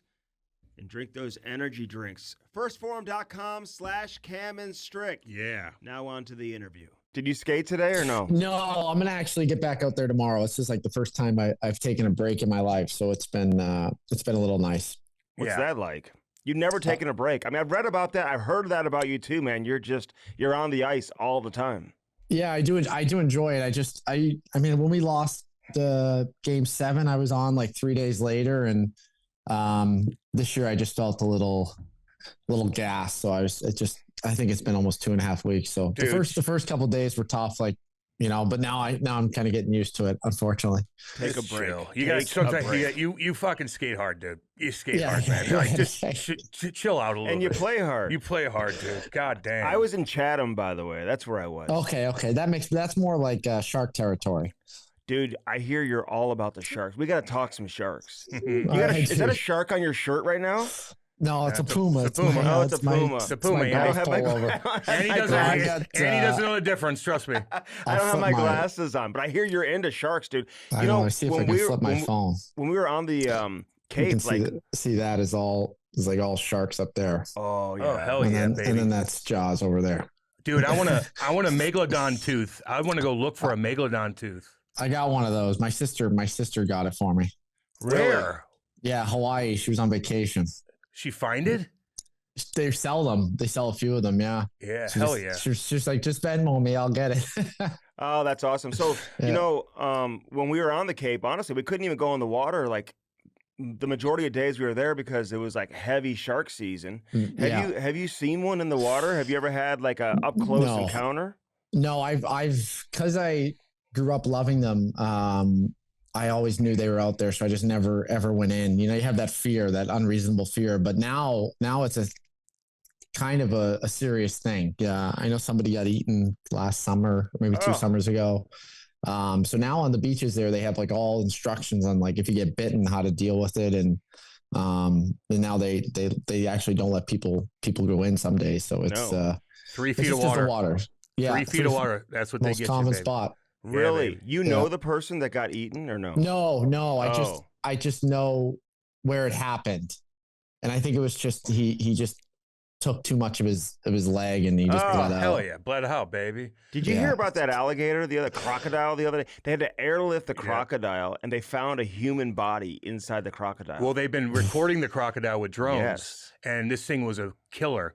And it killed a guy, and then they found it because he was laying there for 3 days, and they knew he just had a big meal. So they airlifted this fucking croc out of the jungle. But I would say this, and we'll move on. But crocodiles, alligators are way scarier than sharks, in my opinion. Million percent. No doubt, dude. No They can doubt. come out. They can come out and get They'll you. come get you. Yeah. They'll fucking get. What happened to your tooth? When did you get that busted up? Against Carolina, like 7 games left. I just haven't had time to. We had our child last game of the season. I just haven't had time to go sit in a dentist chair yet. Oh, Congratulations on the baby. Yeah. Now, didn't Thank you you very name much. your first child after like a character in Jaws or something? Yeah, the captain of the boat, Quentin. Quentin, baby. I love it. He was on the USS Indianapolis, which Yes, was he hardcore. Yes, He yes. was? You don't Hardcore. even know that. What is it? What were we talking about? Do you know what it The is? USS Indianapolis? What was it?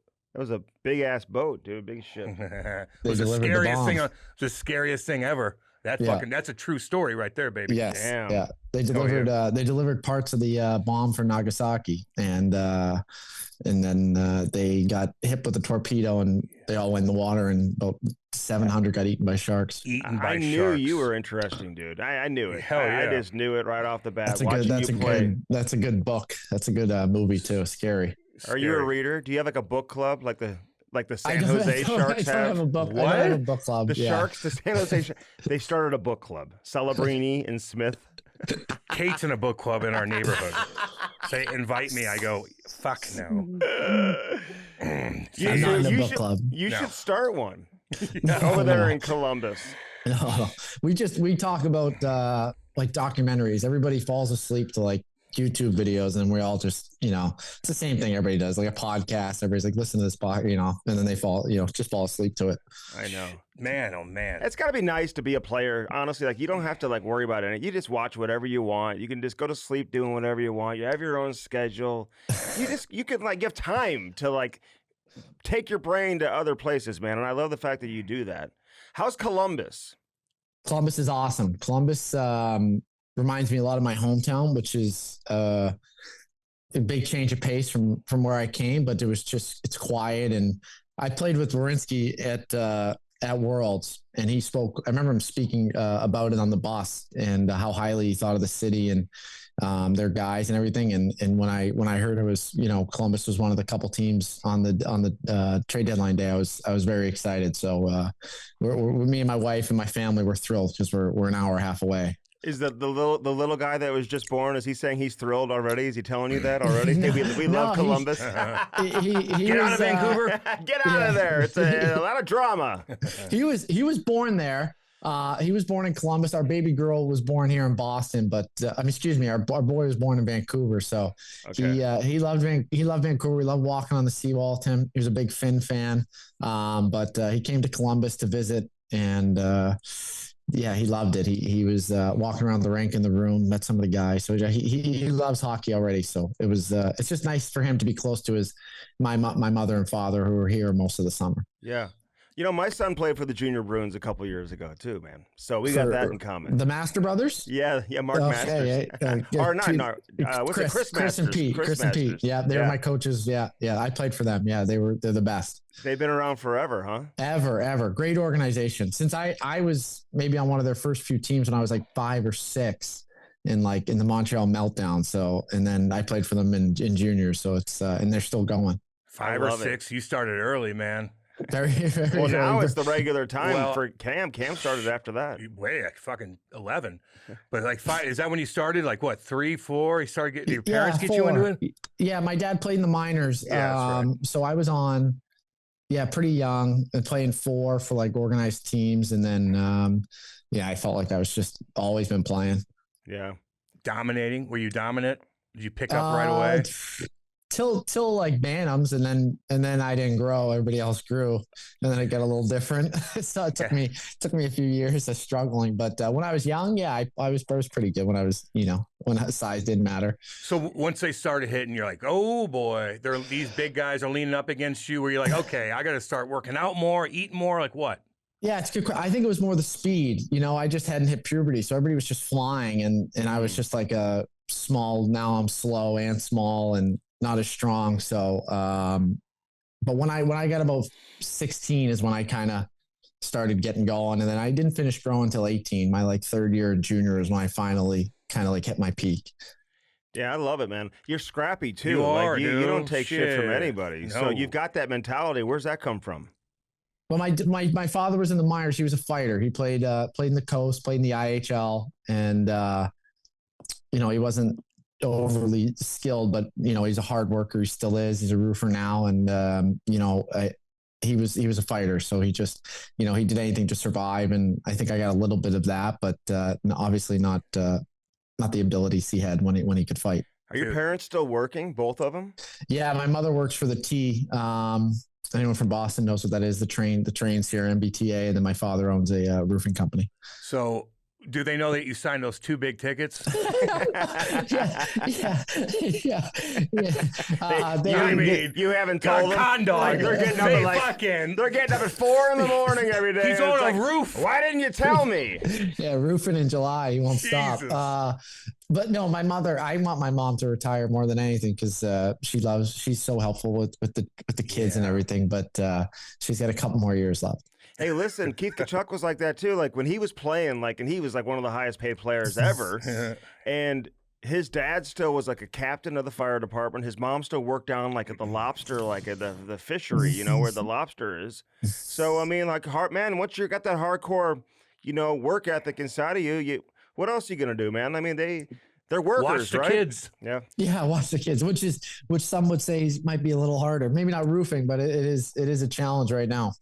So they're a blue collar growing up, and you went to Shattuck St. Mary's. Shattuck St. Mary's for 1 year, yeah. Isn't it? So was that?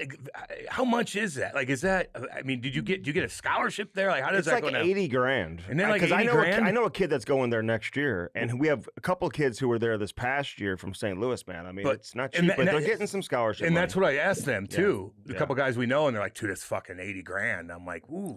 Like, Like, how'd that all go down? I don't think it was that back in 2010 when I went.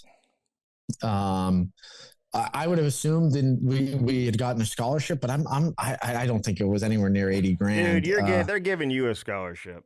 Well, I don't know. Not a full ride. I don't know if they give a full ride, but they'll give you partially. Because I was just on the Bantam team, but so maybe, and I wasn't even in the high school yet. I was middle school, and but I went there for 1 year, loved it. You're on the ice so much. I know now it's a little different. I think it's even more hockey than what it was back then, but I loved it. And I recommend it to anybody, but I didn't know it was that much. Yeah, no. Well, ask your mom and dad. Your dad was on the fucking roof grinding it just to pay for that. They're like, we never told you. They didn't even tell you that. You got good parents, man. Good for them, dude. I love it. Are they home? Bring them on. Are they? Where are they? Yeah, I want to meet them. We want to talk to them. He's working. Mom's out in the in our little sunroom with our kids right now. Hey, so why'd you only go for 1 year though? So did you go straight from there to the USHL? I went from there to back home to play for the Junior Bruins. My mother, around the springtime, got Lyme disease and was out of work for a year. Kind of when it first became pretty big around Mass, and she was in the hospital for a while. So we just came home and we played for the Junior Bruins, which actually worked out because I was still small and I got to play juniors against 20-year-olds. Me and Jack Eichel were on the same team, and we learned a lot that year about playing against older guys, bigger guys, and trying to survive. You can't at my height then you just couldn't go out there and get hit, 4 times a night and keep playing. So it was a great year for me, probably my most rewarding year in like how to learn how to play.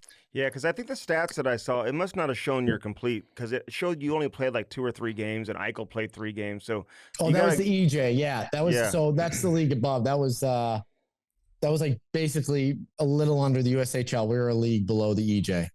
Got it. I'm familiar with the EJ. So how was Eichel back then? I mean, fantastic, unbelievable, just dominating, huh? Yeah, he was just so big, and anytime we played on the same line, we didn't a lot, but when we would, if I was carrying the puck up, I used to tell my dad, like, you can just hear him coming. Like, he's so powerful. And, you're in a quiet, junior rink, no fans, just your parents there. And you could just hear him coming. I would just pull up and hit him. And he has that same shot, that lanky, like, reach, pull. And it would just every time, just kneel. And, everybody knew. We used to joke, like, it's crazy. It's like, he's going to be a first overall pick in like 2 years, and we're all playing with him. So he was so fun to watch. He's a pretty cool guy though, right? Pretty down to earth, seems like it. Yeah. Their parents, his family's awesome. I got to see his dad a couple of years back in the stands. He was at a morning skate, and it was awesome to see him. I haven't seen him since, but Jack's the best. He's just, anyone who played with him that I know well at the Olympics was one of the first things they all says. They were just so highly impressed with him, how detailed he is, how, he's a dog. Yeah, there's no doubt. Oh, yeah, he is. So you were in the USHL for a little while, but then you decided to go to the Q, which erased any potential of going to play college, right? So did you grow up wanting to play college for like BU or BC or one of these teams? Like, was that a tough decision to go play major junior? For sure. I wanted to play at Northeastern, actually, and I just didn't get offered by them. I was committed to Penn State. Now you can do both, which is wild. But it was a tough decision. But I was recruited pretty hard by Moncton, and one thing my dad always says, like, go where you're wanted. And I think when I wasn't playing at all in Muskegon, like I played 6 games, but they had already played like 30 at the time. I was just getting scratched, so just can't do that in the development year at like 16 years old. You got to play. And I remember I was calling Penn State to see if I should go to the EJ or BCHL, and not that they didn't help, they just weren't overly eager to like find me a team to play for, and which I don't even know if that's their job, but at the time that's what I assumed, like they would help me find a place. And Moncton was pursuing me, and I just felt that's where, if you're wanted so badly, you should go there. Did you play with Barbashev in Moncton? That was the big recruiting, is we would play together for 3 years. Both of you guys get drafted and we'll develop you. And that was probably the main reason I went, to have a centerman like Barb. So. Yes. So I was following him there because he was obviously a second round pick of the Blues. They had Dmitry Yaskin too. Yaskin was unbelievable. Yeah, he was there my rookie year. He had 99 points in like 40 games. And we had Phil Deneau that year. So we were a really good team. Yeah. They were fun to watch. How good? Like was Barbie crushing guys back then? Killing or no? guys, Yeah. killing guys. Back then, thank God, like it wasn't like a 5-on-5 brawl after he would hit guys, but you'd be out there and he would knock guys out. I think there's one video on YouTube I still show some people, like he hit this kid on Halifax. I mean, it was so bad, and but then he would fight and he could throw, and that was like the most impressive thing is. He was an NHL player at that age. Like you watch him now, I think he's one of the most underrated players in the league. Like in the series against Utah, he hit everything. And he makes a lot of plays, very underrated, and can score. So he scored last night. He was a beast back then. So he was a lot of fun to play with. He was a beast on the 2019 run here too. Yeah, for St. Louis. Beast. He was unbelievable, crushing guys. Yeah, their line started every night, every game. Every period. Ask Carlson about that. Yeah, that was a scary lineup. Yeah, every period. Like him and Sundqvist and Steen, they were a line. Sundqvist, yeah. Sonny, and like he's a good dude. And that's when Barbie, like he hadn't hit a stride yet as an NHL. Like he was just creeping, right? He was a fourth line guy. Still had 14 goals that season as a fourth line player. That's right. Like didn't really play up the lineup until the next year, a year after that, where he kind of struggled a little bit. Then he had 26 goals before he went to Vegas. Yeah, and he's turned into like a bona fide. Like kind of a throwback top 6 power forward, you know? You don't see too many guys like him. No, especially when you watch these games. Like he controls a lot of the play, how physical he is. He gets on guys, and I get to see a lot of like the scoring, in the power play threat. Like he was the biggest one-timer threat in the league. So, I always figured he would eventually kind of, have that ability too. But I think having both right now is just so effective. You think that was an icing last night? Because he scored off of the no call. Did you see the play? I think the angle of the linesman on the wall is tough because it looks like Jack gets in front of him. Watching it, I didn't think it was, and then there's a couple different angles, but it's so fast. It's tough when it goes in on plays like that. Big Q was not heavy. No, and the the linesman is like.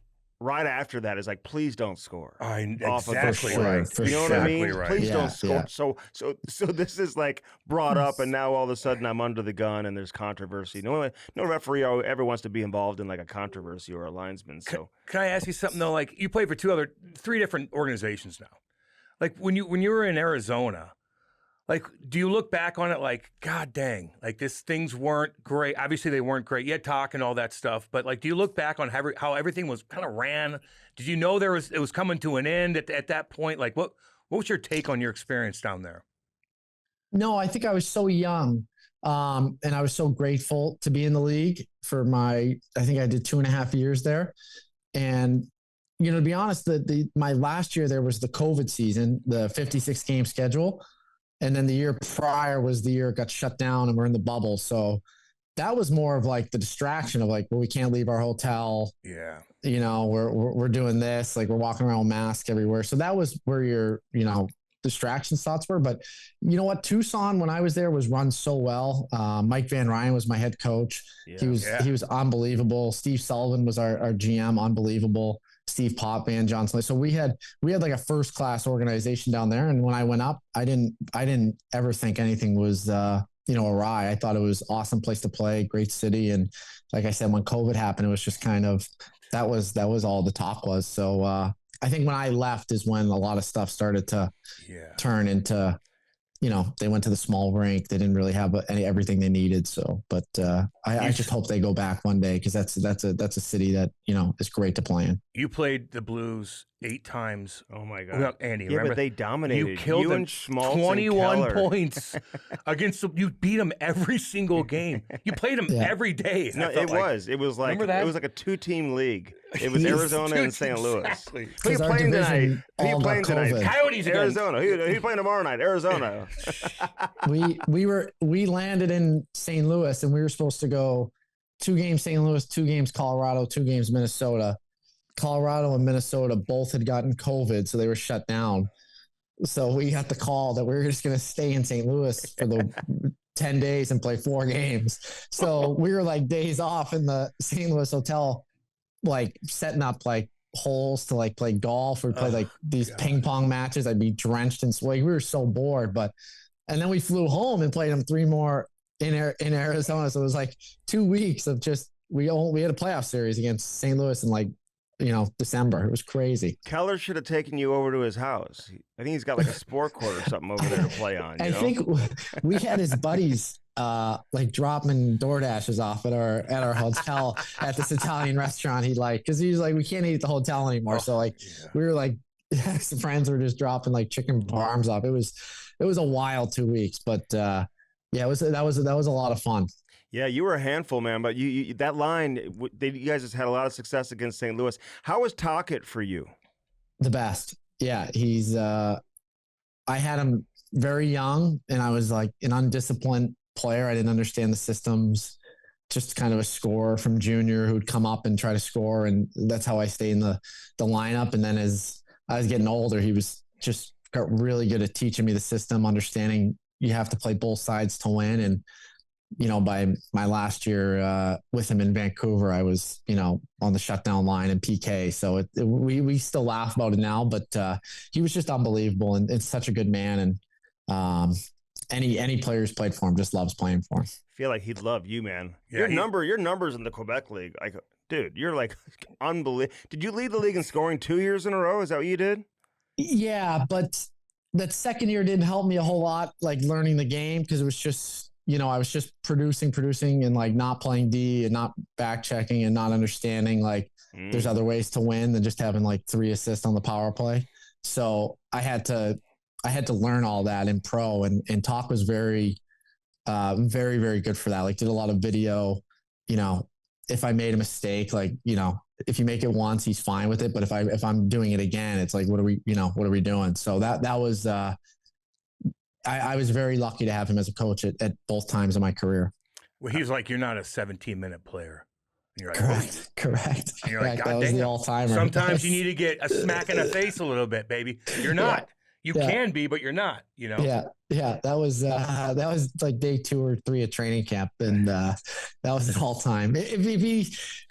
He's yelled at our team like twice where I was scared, and guys were like, oof, that's like the talk we've all heard about. And that, for me, that meeting was the one where I was like, ooh, this is frightening. So what did he say to you? He said, I didn't see the video. So what he said to you, like, you're not a 17-minute player? Yeah. I had a good season the year prior and came into camp and was like surprised I was still in the bottom of the lineup. Like I had 22 goals, and, I kind of was like, what's going on here? And he was like, what do you mean? You have no details. Like, and I was like, nah, I'm like 23 at the time. I'm like, I got 22 goals. Like, what are we talking about? And he's just like, you don't get it. You're not in the, like, I said, okay, well then you got to help me, like teach me, like, why am I not? And then he's like, okay, I'll work with you. And then we did. And I think like after a month I was playing those minutes and, understanding, but anytime I made a mistake, it was like, you got to look at this. Like, I can remember the first time I like lost a wall battle, like against the Golden Knights, and the next morning he's like, I was like, oh, I know what this clip's going to be like. So, but he was great, and he had you playing as hard as you could for him. Yeah, I love hearing that, man. I do too. I heard you used to walk to the rink just to like get a feel for it with the fans, whatever. Did you walk to the rink in Vancouver or what? In Vancouver, I lived in a town called Gastown, which is close to the rink. And after a while of driving, it was like a 15-minute drive. And then I walked one morning and it was like 4 or 5 minutes. So I ended up just walking the rest of the season and just gave my car back to the dealership, and, ended up like in playoffs, just kept walking home, and we'd win a game, and it'd be unbelievable walking home through the city. Like people still out there partying, celebrating. And, me and my wife were just walking back with, my post-game meal and my suit. So, that was an awesome time, and really, really cool city to be in the playoffs in. Yeah, but so much drama though, dude. Like there was so much drama with your guys' team. Even like going back to like when Bruce Boudreau was the coach, like they're chanting his name. He's got like barbecue stains like on his like tie and his shirt. I mean, it's just like he's like getting emotional on the bench. Like when you're a player and you're experiencing all of that, like he's gonna be gone. They're chanting his name. He's upset. Like, what are you guys saying to each other? Yeah, that was an odd time. But as a player, I think especially that year, like I was struggling a lot that year. So, you can't just say like, oh, it's all the distractions. Like sometimes when you're playing poorly, you're so worried about your own game and trying to find it. So I remember that year I just never got on a roll, kind of similar to this year. And I was kind of just in my own lane. I knew a lot of stuff was going on, but it's kind of easy when you're not on Twitter, you're not on social media. If you can just block a lot of that stuff out, you're just day to day. And I think that's probably important in cities like Vancouver, Toronto, or Montreal, the hockey hotbeds, where there's a lot of noise. You gotta block it out. Yeah, because it's different, right? I mean, it's definitely different being in Oh, Vancouver. it's different. Yeah. From Arizona to Vancouver, I remember me and OEL had got traded together, and my last post-game press conference in Arizona was like one reporter was on the Zoom call because it was COVID, and it was just like me and him talking back and forth, like 3 questions next. Me and OEL show up to training camp, and it was 4 rows of chairs. And like I just turned to him, I was like, "What is this? Like this is insane." Like we had never seen it, unless you travel to Toronto with the Coyotes. Like that was the only time the room was filled. So yeah, that's when I was like, "Ooh, this is very, very different." We've had JT on here, man. Yeah. Like, and I love JT. Like, Yeah. you know, do you get along with him? Like, were you guys I boys? love, when I you love played together? JT. JT, he's one of what those years in Vancouver. There was, I don't know how many better players there were in the league. Like he was so dominant, so physical. Yeah, I love JT. I just loved playing. You know, I almost said playing for him because that's how you felt. Like he was the heart and soul of our team, and like he brought you into the fight each and every night. So he was a fantastic player, and yeah, it stinks now. You know, we see him. I see him more now in Columbus. We get to see each other before our Rangers game, and I'll see him here in the summer. I think at Bess's wedding. But yeah, he's a fun guy to be around. Yeah, he had a weird year. Speaking of drama, New York was a drama fest, but he went, hey, he got critiqued for going to the Olympics and being on that team. And him and Vinny Trocheck shut everybody down, man. They're out there in important situations, and fuck, he stepped up. Yeah, that last kill wasn't their best, but they didn't go in. That's what I told him when I saw him. I was like, "Hey, you get a lot of credit for leaving the bumper open for 60 seconds at the end of but it didn't go in, you know." So they did a great job though. Vincent Trocheck is an amazing killer, and Millsy is too. Like they're just, you know, their D are so long, and yeah, that was awesome. I'm glad they got rewarded. I know it was a challenging year there, but for all those guys, and you know, Sully and you know, Troch, all the guys on that team, that you know, to have that, it's a rewarding feeling. Yeah. Shit, yeah. But you guys set the tone, man, at the World Championships. Yep. Usually Yeah, the you World did. Championships, you think about it, that doesn't really have any impact. But just talking with Billy G and just kind of how that just set the tone, I think it helped out guys like Tage and Clayton Keller, who ended up making the team and whatnot. Yeah. Like, man, I thought Tage was probably going to make it anyway, but I think it really helped out Clayton for going there. And then you guys win the gold medal, man. How was that experience? It was great. You know, Kels and I had talked a lot leading up to it about going, and I think we decided kind of the same day we were both going to go. And you know, then we got Cools came, and we ended up playing together. And Kels was he's the best man in my wedding, so it was an awesome thing to play with him again. And you know, when we won, he passed me the trophy, and it was a great experience. And how many good guys we had: Brady Shea and Morensky. But our team was just so deep. You know, we had some guys on that team that I really thought had a really good shot at making that team. I thought Pinto was an amazing player. He went 21 for 22 in draws in the semifinals against Sweden, like just and I had 1 and 2, just an amazing stat, amazing performance. So it was a really special group that we bonded very quickly in Germany. We hung out like 3 nights in a row. Everybody's out, went to Denmark, had like 2 days off. We all golfed with each other. You know, I remember we had darts like every night. Like our team was just out, everybody out for like a week straight. We just became really tight real fast, and you know, it pays off at the end. So it was just you know, OT was the stressfulest 3 minutes I've had in my life. But Tomer's a big time player. Damn right he is. Oh, yeah, he is. Damn right he is. He came on here afterwards and talked about it. Yeah. We've known Clayton since he was a little Yep. kid, man. Yep. Love that kid and the family, and he's had such a great career. So how'd you guys become so close? I know you played together, but Yeah. you said he was your best man? Yes, yeah. So we in Arizona, they made I shouldn't say made, but they thought it would be a good idea if the young guys did summers out there and trained. And we skated together. So we ended up doing a couple summers before we even got there. And then he made the team a year before I did. And then I got up there the following season.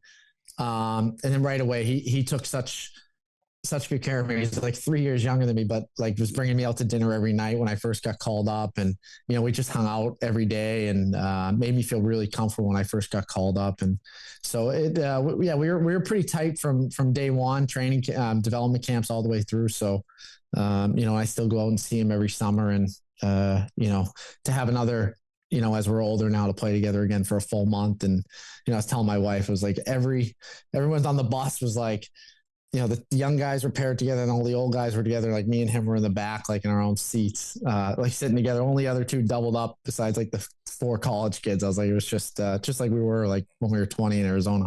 Because you guys are obsessed with golf. That's why you guys, I wish I was good as him. If I could take anything from him, it's not even his rush game. I think it's like his putting. So he taught me how to play in Arizona. I had never played. And during COVID, he would bring me out to Silverleaf where he is. And, he used to face one way on the range and I would just watch him swing. And that's how I learned.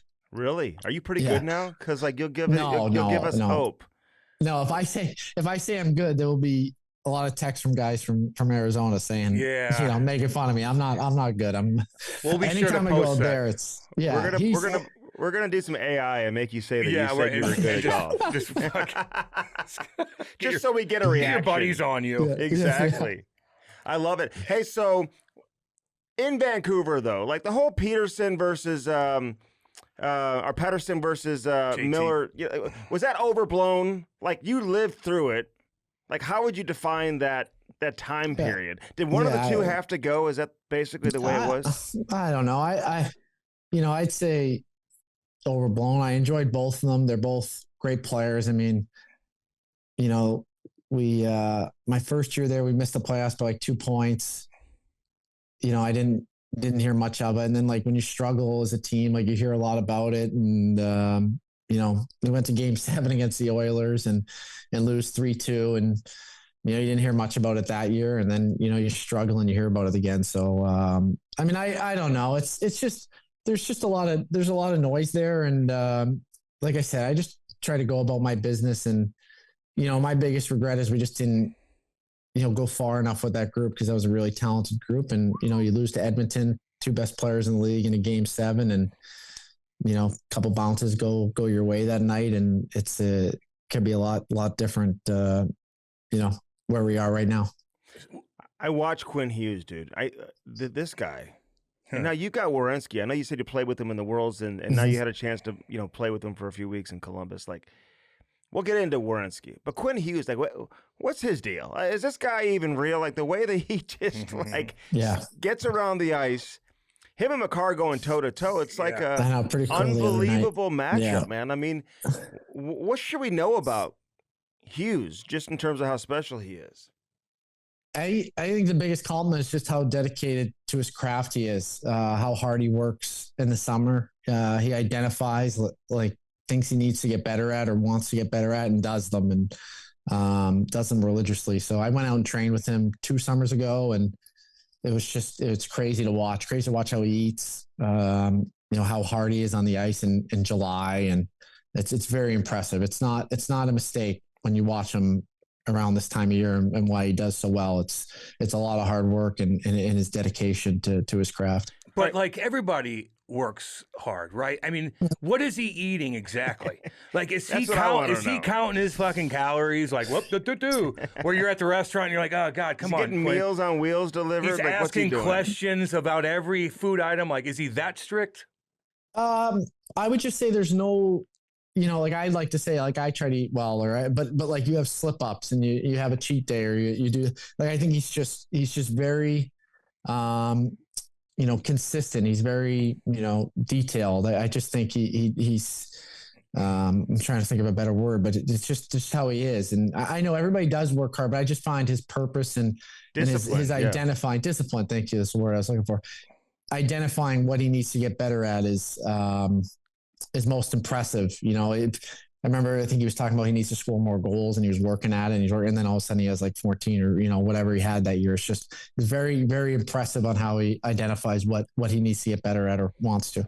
So who's in that training group? Is it like all three Hughes brothers and then some other guys? Or? Yeah. And then the other Michigan guys, I think, when I was out there, I think Werenski was out there, Caulfield, Kyle Connor, Alex Turcotte was there. Larkin. Larkin. Yeah. I think Fantilli's out there, maybe Cutter Gauthier now. So I think when I was out there, there was a great group. We had a fantastic 3-on-3 game. And to see some of those guys up close was, very, very impressive. Kyle Connor, I had no idea he was that good till I got out there. So it was a lot of fun to watch. How good that guy. But like, we see him a lot. But then he's always like the odd man out with like these USA teams. I don't understand why he can't have more success with those teams. Like, you think it's hard to like find your groove and find your game sometimes in a short tournament like that? Yeah. Well, I think that's also, I think it's just such a compliment to be one of those 13 forwards, how good they were. Like, I was fortunate to be at that camp and just looking around the room. It's just like, this is crazy. They could put 3 teams together and there's so many good players in this room. So it was, just to, be in the conversation to make that team for any player, like those guys, even the guys who are cut, like the last couple of guys, like are just unbelievable players. So he was a lot of fun to watch, and then he burned us again this year at the end of the season on Winnipeg. He had 2 unbelievable goals, so he's dangerous anytime he's on the ice. So you went to the I know you went to the orientation camp. Are you guys like on the ice like doing things, or is it more like a media availability type thing? I think it was. We did one day on the ice, and then it was more a media. I think it was a lot for like the guys who were like 80%, 90% going to be on the team, like to get a lot of the stuff done, like TV stuff or interviews and all that stuff. I didn't have too many, my hopes weren't that high. So I was just out there enjoying it. And like, I got to get on the ice with those guys and see them up close. And, I went and played golf with a few guys. So it was a good day. So in Vancouver, I mean, I could have read this wrong and just trying to do my homework. Like, being in a training camp, rumors came out that you wanted to get traded, and you're like, wait a minute, I didn't say anything about that. Like, yeah. I mean, how'd that all go down? And did you have to squash that? Yeah, that was a long time ago. I think it was just we had so many wingers at the time. We still had Pearson, we still had Beauvillier, Kuzmenko, Mikheyev, Besser, myself. So that's 7 there, and I think I'm a Hoglander. So we had a lot of guys on the wing. And I think the team was just trying to move guys out, and they expressed that that I would be one of the guys they'd want to move out, and I had just switched agents, so it just became a story based on that. Like I was switching agents to get a trade, but it just other things had happened. I just switched agents, and that's all it was. So I went into the morning with the leadership group, and I told them like, hey, I switched agents, bad timing, but I'm not asking for a trade. I want you guys to know I don't want to be a distraction. Sure enough, I go out for morning skate and it says media number 8 with 45 people around me. So it was a little bit of a story, but we won 8-1. Nobody wanted to win that game more than me. I would have felt so bad if it was like, oh, I distracted the group the first night. Like when we were up 6-0, I was just thank goodness, so it was kind of dead after that, but it was a little stressful for me for like 24, 48 hours. I bet. It was kind of crazy though, because you and Besser and Demko, you guys all extended on the same day, I think, didn't you? Like, was it all the same day? Right around then. Yeah. I think it was pretty close. Best was a free agent though. Yeah. And me and Demmer just extended, as our not our price, with 1 year left. Yeah. All 3 Americans too. I mean, that is like, did you like playing in Canada? Is that something you'd want to do again? Did you like it? Or are you excited to be back in the States to play? Yeah, a little bit of both. I think I'm just excited about being closer to home. I think that was, something, when the trade had happened, my mother had come out to Vancouver so many times a year to see her, her grandson. So that travels a lot. So that shortens up, a full day's travel for her. And, I have a sister who lives in Indiana, so I'll be close to her, but I loved playing in Canada. I loved it in junior. I was in Moncton for 3.5 years and I loved it. So, to me, it was no difference, nothing like that. But I really enjoyed being in the hockey market, but Columbus has been unbelievable, and I'm very grateful to be there. A little more chill. Can you break down the difference between Hughes and Werenski? I feel like because Werenski belongs in that category, right? I mean, For sure. Yeah. And it's like people didn't start saying that until maybe going into this year, maybe last year. Like he's been so good for so long. I'll tell you a little story real quick. The year he was drafted, I remember being at the draft. My wife came with me because it was in Florida, I think, and we were out late, and she wanted to know where the gym was for the next day. So we go to it's like 1 or 2 in the morning, maybe 3. I don't know. And we go by the gym just so she knows where to go in the morning. And sure as shit, he's in there like working out. I'm like, what are you doing? Like, aren't you getting drafted tomorrow? He's like, I can't sleep, So He just got home. It was funny So yeah, exactly. So I don't know if he's like that now and he still plays, if he's like always in the gym or not, but how good is this guy? Yeah, that's when he was like this. He was like, I can't even get my hands up, but he was the size of a football player then. I always tell him I saw him at World Junior Camp, and I was like, "Oof!" Like I don't know if I belong here. That guy is, I was like 155 pounds, and he was a house. So I think he's slimmed down a little bit since, but I hate comparing or saying who's better. They're just so good at what they do, and Hughesy, how he beats people with his feet, just, he can give himself any space he wants. And then, last night he shows that the pass he makes, or he comes in and he attacks. And Z's very similar to that. Maybe not as quick, but I think what impressed me the most about Z, and I had to be ready early on, is how like he can beat a guy quick and like have small amount of space and hit you in these O-zone, like a seam pass 5-on-5, like across the zone, or, down low at the net. He kind of just zips a pass, and he can put you in a scoring position very quickly. So, I missed a couple early in my time there. He hit me and I just want to be like, oh my God, I mini breakaway here. But his passing is something I don't think people know how good his passing is. He doesn't play like a position. He's just all over the ice. You know what I mean? He's like a rover. You see him like below the goal line, and then all of a sudden he's the first guy back. It's kind of crazy. Yeah, he is the first guy, which is the crazy thing is he's always like the first guy back.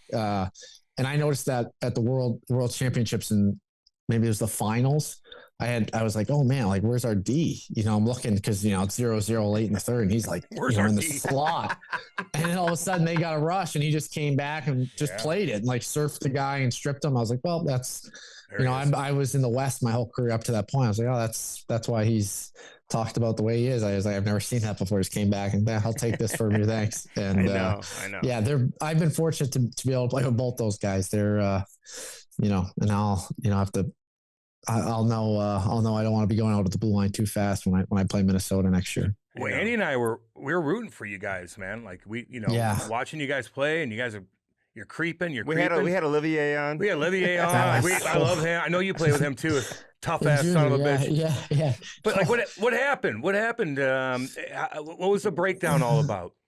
Yeah, I just, we had trouble scoring, and I would say I was first and foremost there. Like I went ice cold the last 10 games and just didn't play well at all. So it was a humbling experience for me getting traded there and being really energized and getting off to a good start, then cooling off. So, I'll be thinking about that a lot in my training this summer, because it was disappointing to go to a team and have that aspirations and kind of not perform the way I can for them. But we just had trouble scoring down the stretch, and every game was 2-1, 1-0. It wasn't like we were throwing duds out there. It's just we just couldn't find a way to score, and it was tough. We had a road trip at the end, lost to Buffalo, and I think we went home and we had to beat Boston. We didn't. It kind of fell apart then. So, but we should have just won games earlier on that we kind of gave away, and we wouldn't have had to worry down the stretch. But it's so hard to win this league. It felt like everybody was the hunt. Every night we played, it was like, well, we got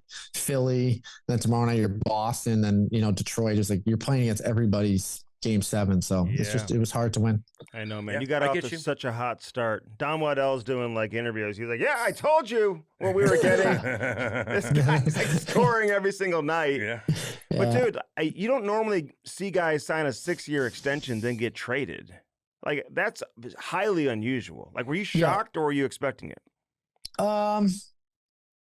I mean, I obviously didn't think when I signed I'd be traded. I thought I'd finish there, and it just didn't happen. The team went in a different direction, and I was 30 and, I'm 30 now. And, I guess, they're going into a rebuild and, Columbus, went and traded for me. So I just thought it was just happenstance, and, that's just how it goes. But, I'm very, very blessed and grateful for my time in Vancouver. It's just, ended maybe not as I would have thought. I didn't think I'd get traded a couple months after. No, you're in a better spot. I'm just gonna tell you right now. 100%. You're in a right good there, spot, baby. and you're gonna come back. You're gonna have a great year next year. Damn I mean, right. we're bringing you that positive energy right now. So I wish the season started next week because you'd get off to another hot start after doing this. I don't know. I gotta get interview. I gotta get on the ice. But when Bones goes off on you guys at the end of the season, we've had him on too, Rick Bonus, and he's a lifer. But it just caught everybody off guard. Yeah. What were you guys saying when you heard that? Like, did you guys have to confront him? Did he come and apologize to the team? Like, give us some insight there. Yes, I'm not giving a cop out to the answer, but I came off the ice after the third, and my wife had texted me that she was driving to the hospital to have our kid. Shit. So I knew I had missed it. So I had heard what had happened and saw the post game, but my thought was more like, I gotta be on FaceTime while my wife's giving birth. But so it was a distracting night. And I thinking back on it, was just pure. I remember I just saw a bowler in Columbus last week when I was out there. Yeah. And he was like, you were panicking that night. I was like, yeah, of course. My wife's like, telling me she's having birth and we're just getting undressed. I'm like, it's crazy. So, but yeah, that was.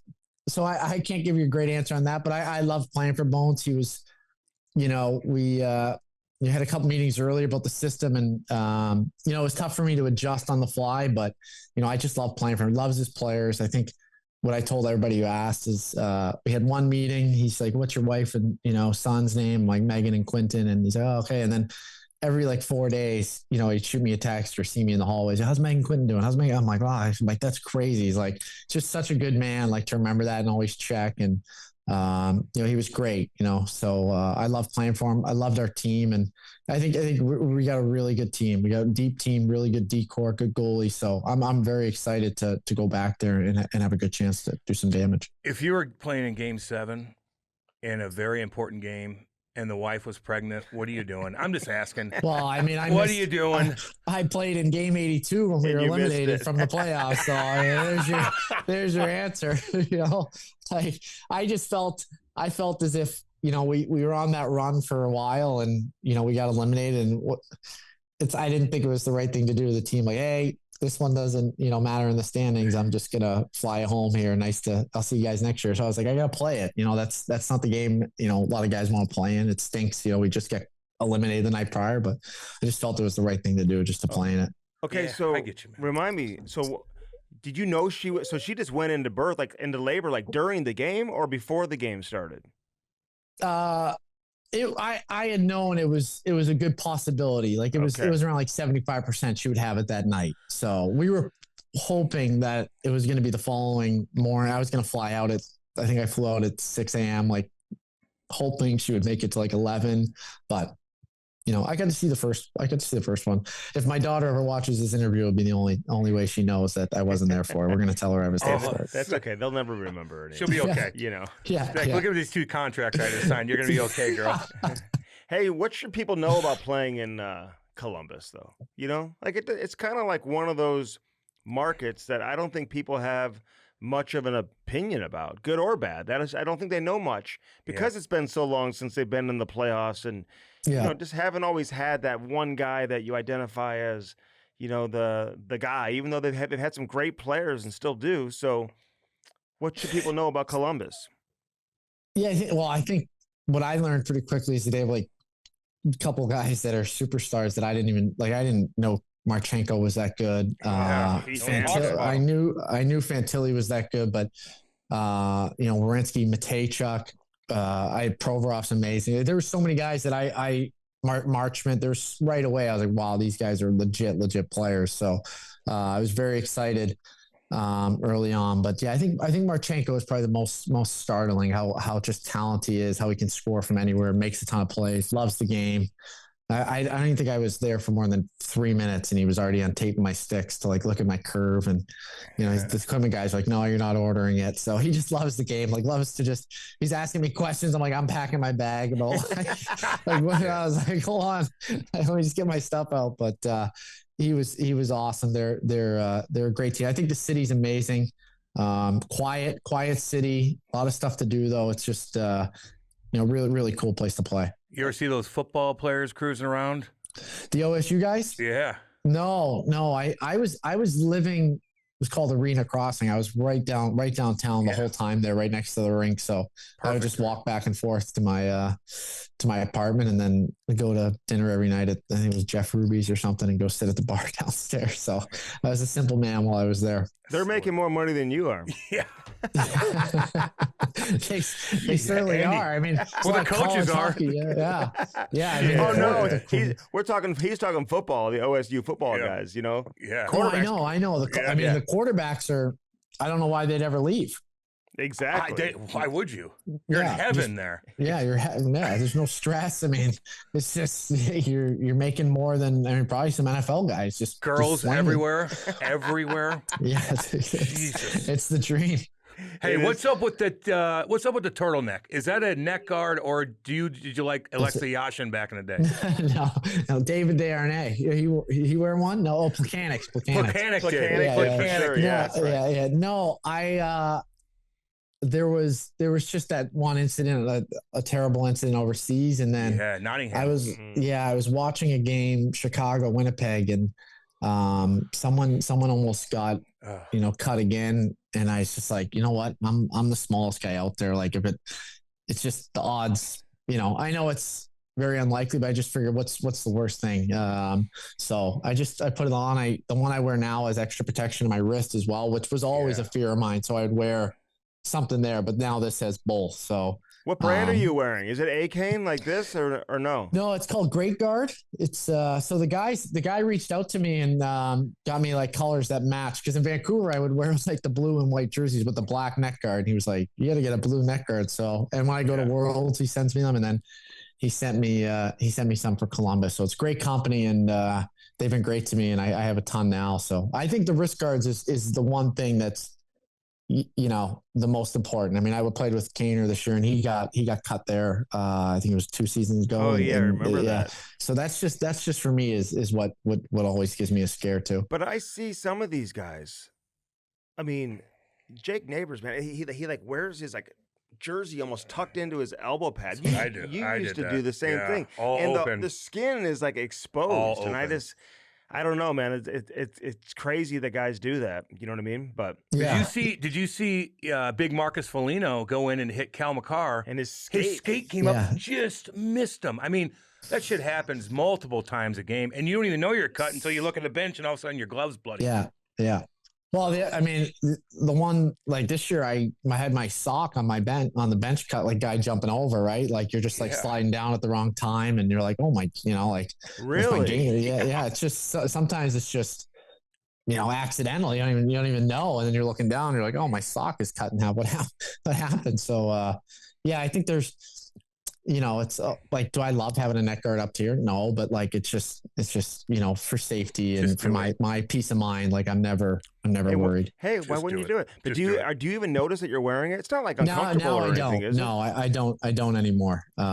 So it took me about like three, I'd say like 3 practices in a game, and then I was like, oh, I don't even notice it. Yeah. It's interesting because when that happened over in England, like he was a former Minnesota Duluth player, I believe, or he was a Minnesota player, and they had a bunch of Duluth guys who played for Winnipeg. So you said you were watching Winnipeg, Chicago, like, and they all started wearing them. Yeah. And then the Blues had a kid who went to Duluth, and he started wearing them. Well, I think they tried to get everybody to wear them, and then the guys are like, they're so superstitious, and if it is uncomfortable just for one practice, you have a shitty practice, guys are like, fuck this thing. I know. So now you don't see that many of it. But the wrist, you got to get that taken care of, and I think even like if your kids are playing, you got to have that right off the bat. Hey, a couple things, and we'll let you go, man. Connor, we appreciate all your time, man. but like, give us your breakdown of the playoffs right now. It sounds like you're watching hockey every night, right? Are you watching it all the time, or what?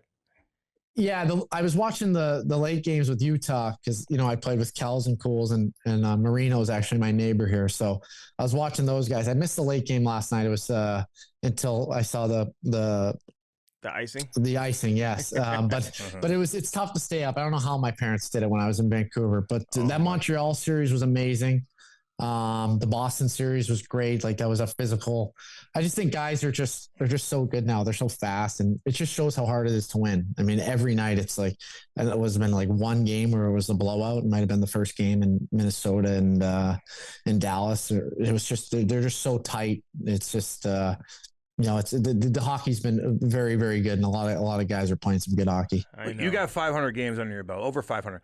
What is there anything about the game that you look at and you're like, God, this needs to change? Is it goalie interference? Is it offside? Is it this? Anything that pops in your head? That's a good question. I would love to see overtime with a rule where you can't take it back too far. Okay. I love when it's like in zone. It's like the best players playing against each other in tight, like doing their crisscrossing. I just don't like when it's like taken back and then, we reset and it's just, then it gets a little boring. Like wait I think if you for could, a change.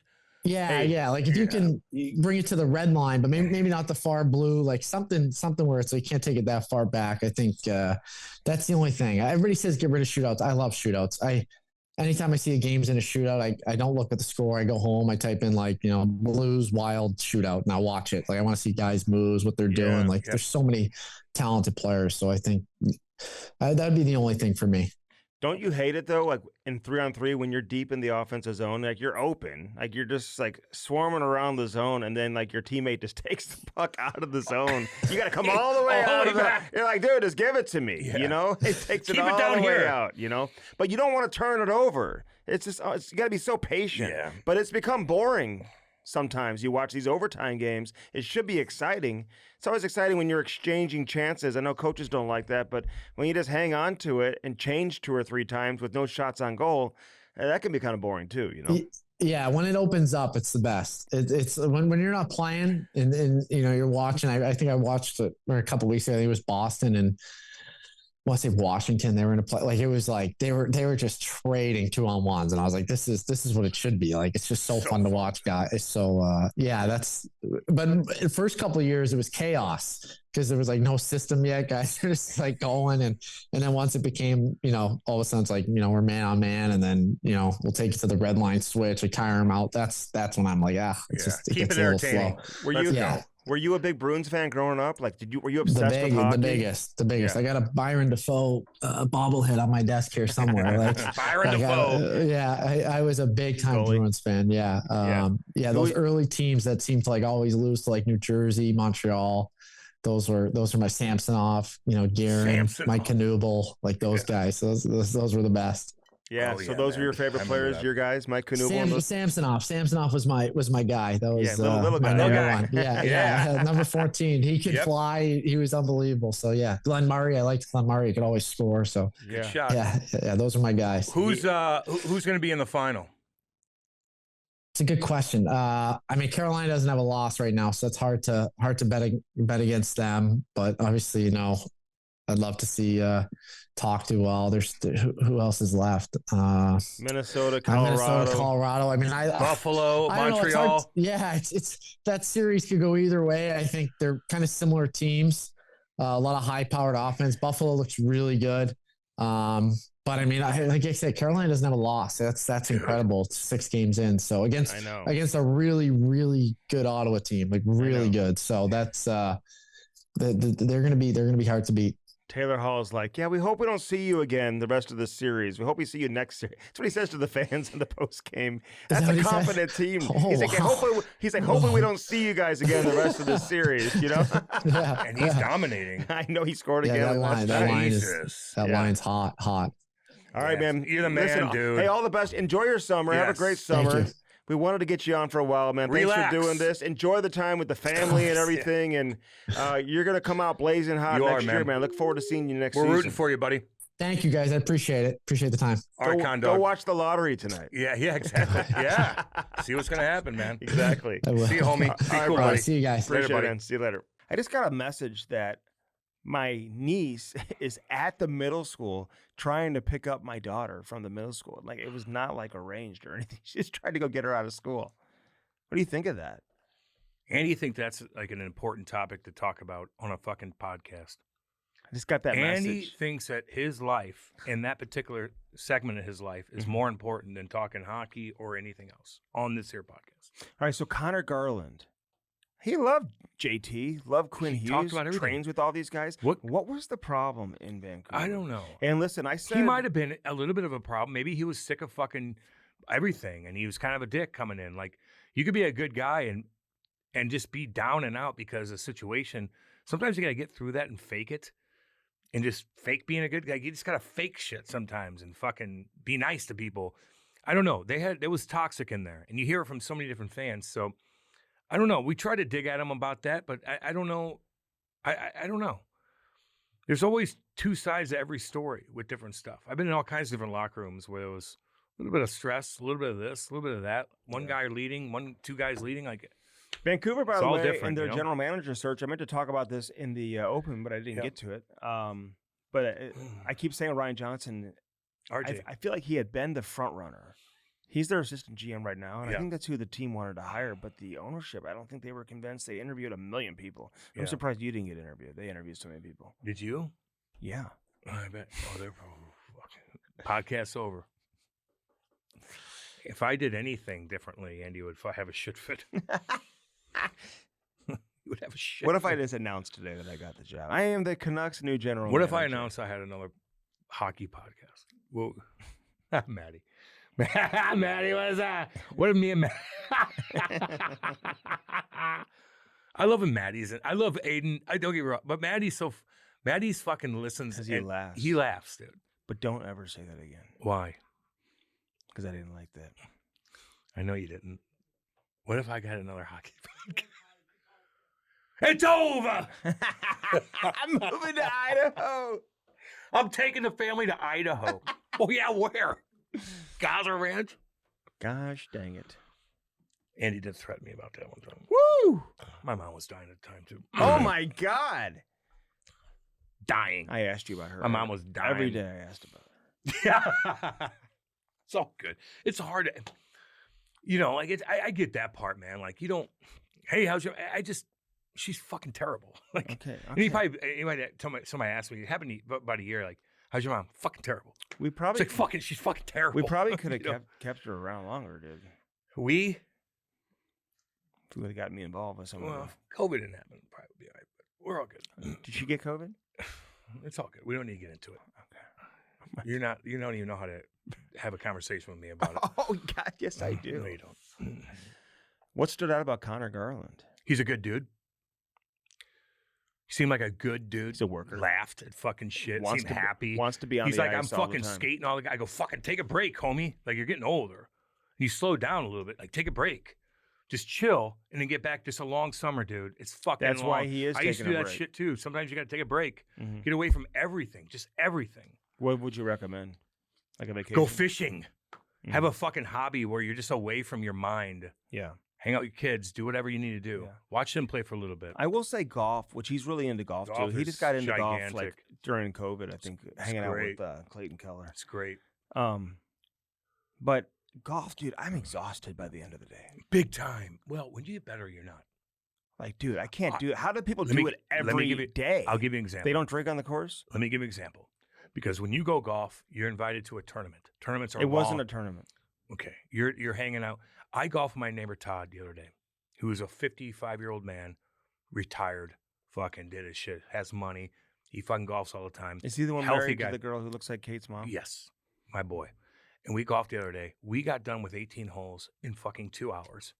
We hit every single ball. We could have gone for another fucking What'd 18. you shoot? Okay. 150.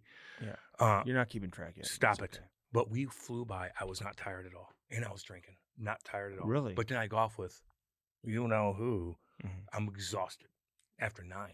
Yeah. So it depends on who you're playing with. 9? Yes. I kind of like 9 holes. If you're cruising, you're gonna want to go more. If you're cruising with a guy, he doesn't think boom, Mhm. hits. I had a couple. And he's like this. What's going on with every Ew, where's my ball? It's right there, Andy. Your ball's right fucking there. Literally, where's my club? Can you get my club? That's what fucks shit up. No, that's what where's my club? Where's the cart?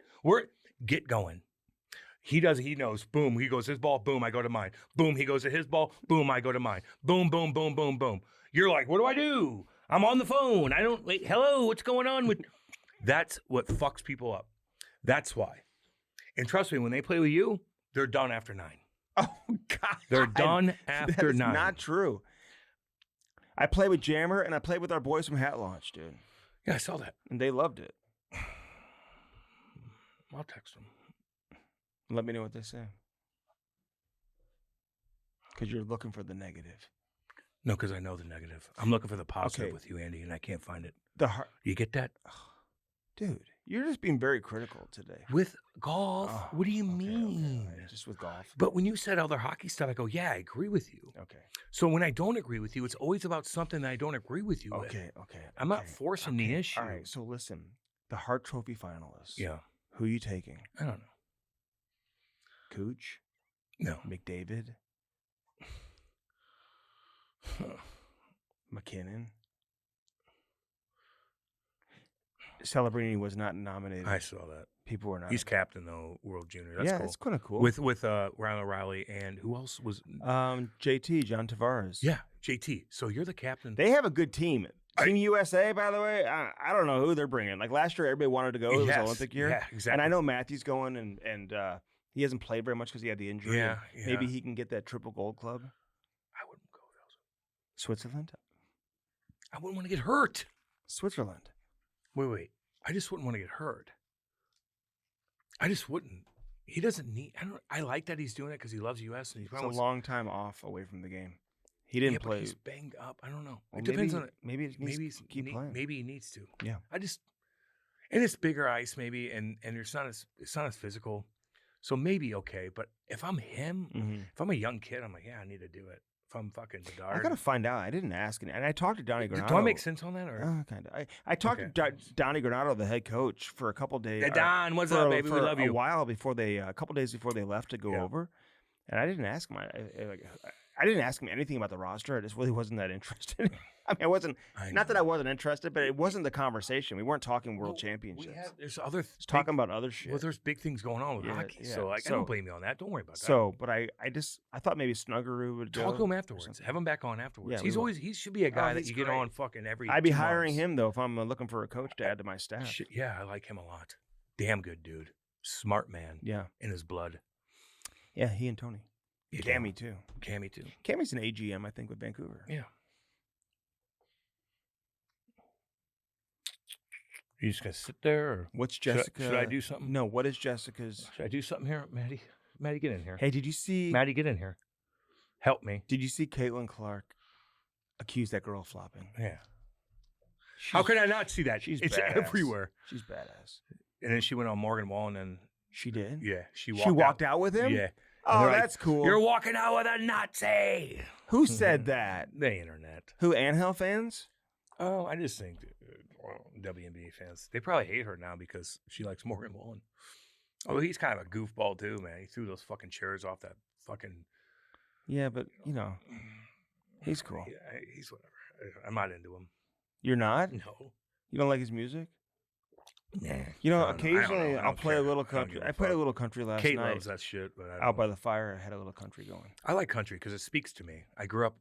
All those guys that speak about country, that's like how he I doesn't grew speak up. to you. Nah, I don't know. Well, maybe he does. I got my fucking music. Have I you like, seen and it's hardcore. the roast of Kevin Hart yet? Yeah. Do you watch the whole thing? No. You just saw the clips? Yeah. There's a Kevin Hart show on Netflix right now. You mean the most non-funny guy in all of comedy? Oh, Kevin Hart? You don't think he's funny? Hell no. Really? I've never laughed at anything he said. Or Bert Kreischer. Or fucking a lot of guys. He's a good actor, I think. Great actor. He's fucking Daniel. You don't He's like Daniel him. Day-Lewis. So you don't like him at all? He sucks. Okay, I didn't realize that. It's being out. You asking me questions, Okay, I'm giving you an answer. Fine. Do you like Nikki Glaser? No, don't think she's funny at all. I know Really? She's a Kirkwood girl. Didn't make me laugh. Somebody asked if I wanted to have her in studio. Sure, I'd have her in studio. We interviewed her on the radio. I've interviewed her on TV, Oh my God. and it went viral Oh, Jesus. during a Blues game. Remember? Yeah, she's cool. She's very successful, has way more money than me. She's a beautiful woman. But does she make me laugh? I don't know. No. Okay, no. well, Sorry. I'm gonna when we bring her Andy in. acts like he makes her when laugh, we- him laugh. When we bring her in, I'll say it. I'm gonna see if she can make you laugh. Yeah, then we'll get I'm canceled. gonna have her roast you. That'd be hilarious. Remember Can I you- turned the roast down the Blues? You did. Yeah, years ago. It's yeah. so insecure of you. Yeah, it was. I was going through a weird time then. I was like, I don't Cam asked for like $15,000. No, I asked for like $8,000 or something. And all these other like legends have done it for free. No, they haven't. Yeah, they didn't get paid. Bobby, Yeah, they. Chaser, Panger. None of those guys got paid. No. Hell no. They don't ask for money for anything. All right, anything else catching your eye about hockey right now? Or I think we broke everything down. okay, good. I think we did. All right, Right? I Let me mean- let me know our tea time tomorrow, I will. or Thursday would be I good will. too, or Wednesday. I'm going to lie to you. I'm going to say it's at 11 o'clock and it's going to be at fucking 4:30 in the afternoon. He's Okay, going to get there but at here's 4. the deal. Chloe's got a game tomorrow too, so I got to get back for that. So just All right. Let me work my way we around don't your have to schedule. do it tomorrow. Let me work my way around your Oh, schedule. I appreciate We'll figure that. it out. Hey, thanks. I will invite you out. You just got to be there on time. Okay, cool. Appreciate it. And I know it's going to be a long day. Stiefel, where success meets success. Yeah, let's go. It brings us to the Cam and Strick podcast each and every week. Subscribe, follow, comment. We appreciate all the support we get from all y'all. all you guys. We love you guys. Firstform.com/Cam and Strick. Use our link and order whatever you want. Whatever you want, they got it all. Use our link though. Firstform.com/Cam Cam and Strick. and Strick. Simple. Use the link. Blue Note Roofing, baby. 314-920-5713. 13. Call them today. Son bitch. Call David him Novak, today. what up? David Novak. God dang, the boy. man, the myth, the legend. Yep. Window World. Get some new windows. 800 get Windows. 800 get Windows. 800 get Windows. If you already have Window World, guess what? They've got sliding doors too. And I need a You new need sliding. some, yeah. I need a new sliding door. Get the tendon ones. Do you have it? Your son? Does your son hit your back window? Not too bad. Your house doesn't get rocked by sun. No, the sun, but it just we have really good windows. Where does it go across your house? For the most part, throughout the year. I think our house is facing north. Or the back of the house is facing north. Okay. Oh, really? Yeah. Yeah, the back of it. Yeah. Okay. So you know it is. So it probably gets you a little Yeah, bit. it does a little bit, but it doesn't No, get hot you in have there. you have big trees by you. Yeah. Dude. That's what fucks you up with tornadoes. But you don't have. It's not beating down on you. You know what I mean? So, yeah, but I would get that tinted and fix that. So I got you. no big deal. Thank you for that. I appreciate you looking out for that. I know. 800 good You always windows. look out for me, Andy. I know I do. Thought about you yesterday. No, you didn't. Yes, I did. You text me? Nope. It's really thinking. I called you. You I didn't. think so. Yeah, let me look. I think I called you. I wanted to make it a little more personal. Easy Tiger, baby. Get your No, mind Friday right. was the with last time. EasyTigerAZ.com. Get your mind right. Get your mind right. That's all it is. Sometimes you got to hang out with stuff, people, whatnot. know. You got to get Whatever you gotta do. whatever you got to do. Just They get your got a mind little right. bit of But everything Figure out for what everybody. works for you, though. Yes, You know what I whatever mean? works Whatever for works you. for you. So. Okay, just making sure I didn't. Ba-da-da-da-da. We love all you guys, by the way. Keep doing your thing, man. Spas and more. Ooh, Who puts the in spa? you son of a gun. Angie Hess does. You're damn right they do. Ooh, that fucking sweaty goat I got. Ooh, doggy. Is that what it's called? Sweaty goat, yeah. A it's- sweaty goat? Yeah, it's That'd be a good nickname for you, it actually. kind of is. You're exactly right. I'm the goat of sweatiness. But yeah, like I was in there for 20 minutes and I fucking came out of there soaked. But I Really? wasn't even hot in there. It was really interesting. Infrared light. That's amazing I that you know. weren't hot. In Not at Andy, not at all. That sounds absolutely amazing. It's crazy. Yeah, yeah. Because usually you get in those things and you're fucking torture, you know? It's a 3-generation family-owned and operated business with 2 locations. Spas and More. Owner Michael Leahy has worked with Master Spas since 1996. That's how Jamal does his live reads. I love Jammer, man. I love Jammer. Oh, shit. Only ever carried, sold, and serviced Master Spa products. Master Spa, right there. Mine's a Michael Phelps Sweaty Goat Sauna. Check Master that Spa mug is the largest and only American-made manufacturer. out. Jesus. Come on, Jammer. Oh, I love it. He's my boy, man. Yeah, I love American-made manufacturer. No My teammate. secondary factories in other countries. it. You're damn right. Oh, my God. I love it. Who puts the in spa? Spas and more. Angie Hess. Let's baby. go. All right. We thank Connor Garland. We've got lots of great Yep. stuff for you. Enjoy the second round. Yeah.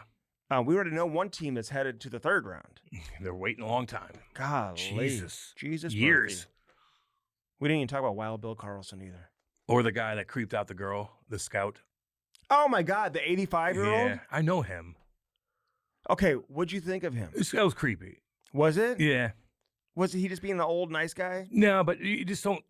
These girls are fucking sensitive. They with that find him. shit. We didn't talk about that OHL coach either. Oh yeah, who did the fucking Marshawn Lynch? That was the stupidest fuck thing I've ever heard in my life.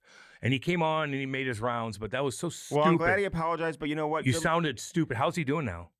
I don't know. Yeah, I that's think how you fucking they may lose. have lost they're in the next round. Well, I'm just saying. Well, no. I But know they won that I round, think but if you're an NHL so team, dumb. what do you think? If you're a GM, Mike, you sound like a fucking moron.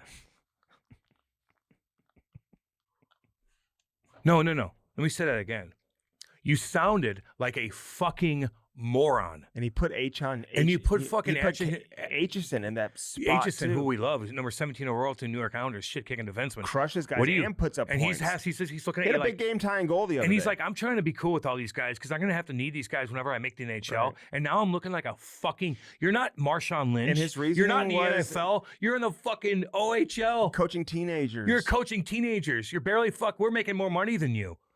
And you're acting like fucking Marshawn Lynch. You looked like a moron. But then he went on his tour and he's fine. Hopefully that goes about. If you're and a then- general manager, would you? Mike, you stupid ass. Like Would that you- was the dumbest thing in the world. And you put your fucking your that captain. kid, that first-round pick, Are who you- hasn't even played the Except- NHL now game, he's got fucking- they put hate him in him. that spot. Now they're gonna fucking bash him. You put him behind the 8-ball. That was stupid. I'm glad that he apologized, but still, Stupid. What would make you think that was a good idea? And the reasoning apparently was because he was told he couldn't bring the entire team. Oh, okay. Fuck off. Fucking, you're in the OHL.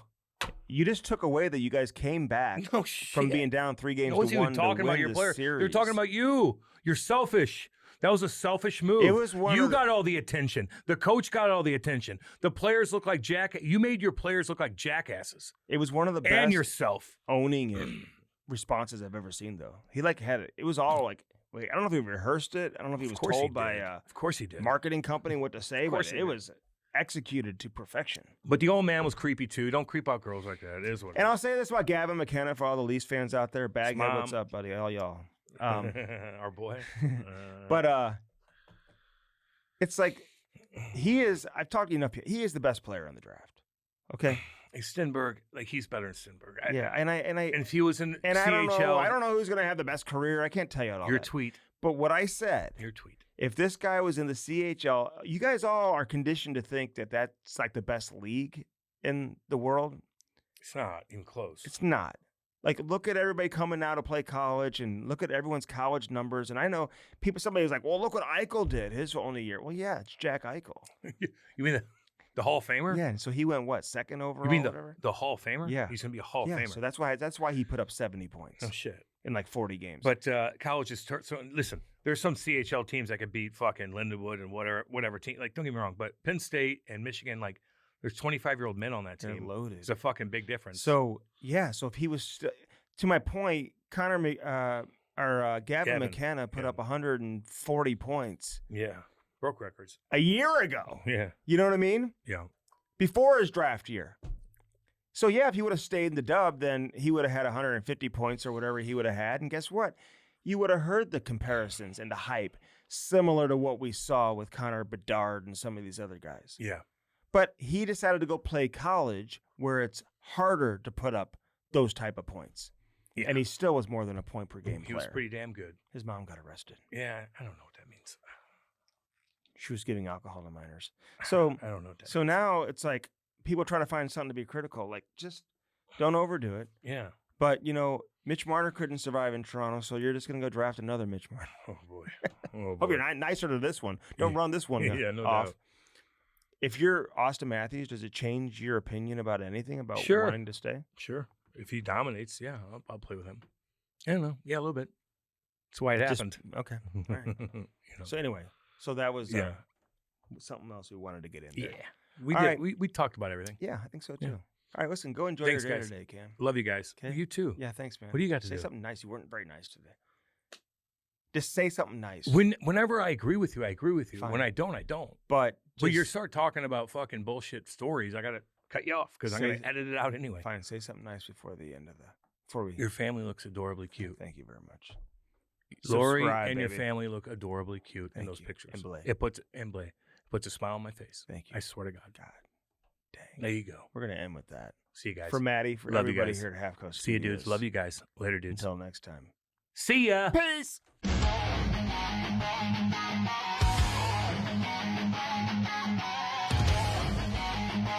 Yerk! Let's go!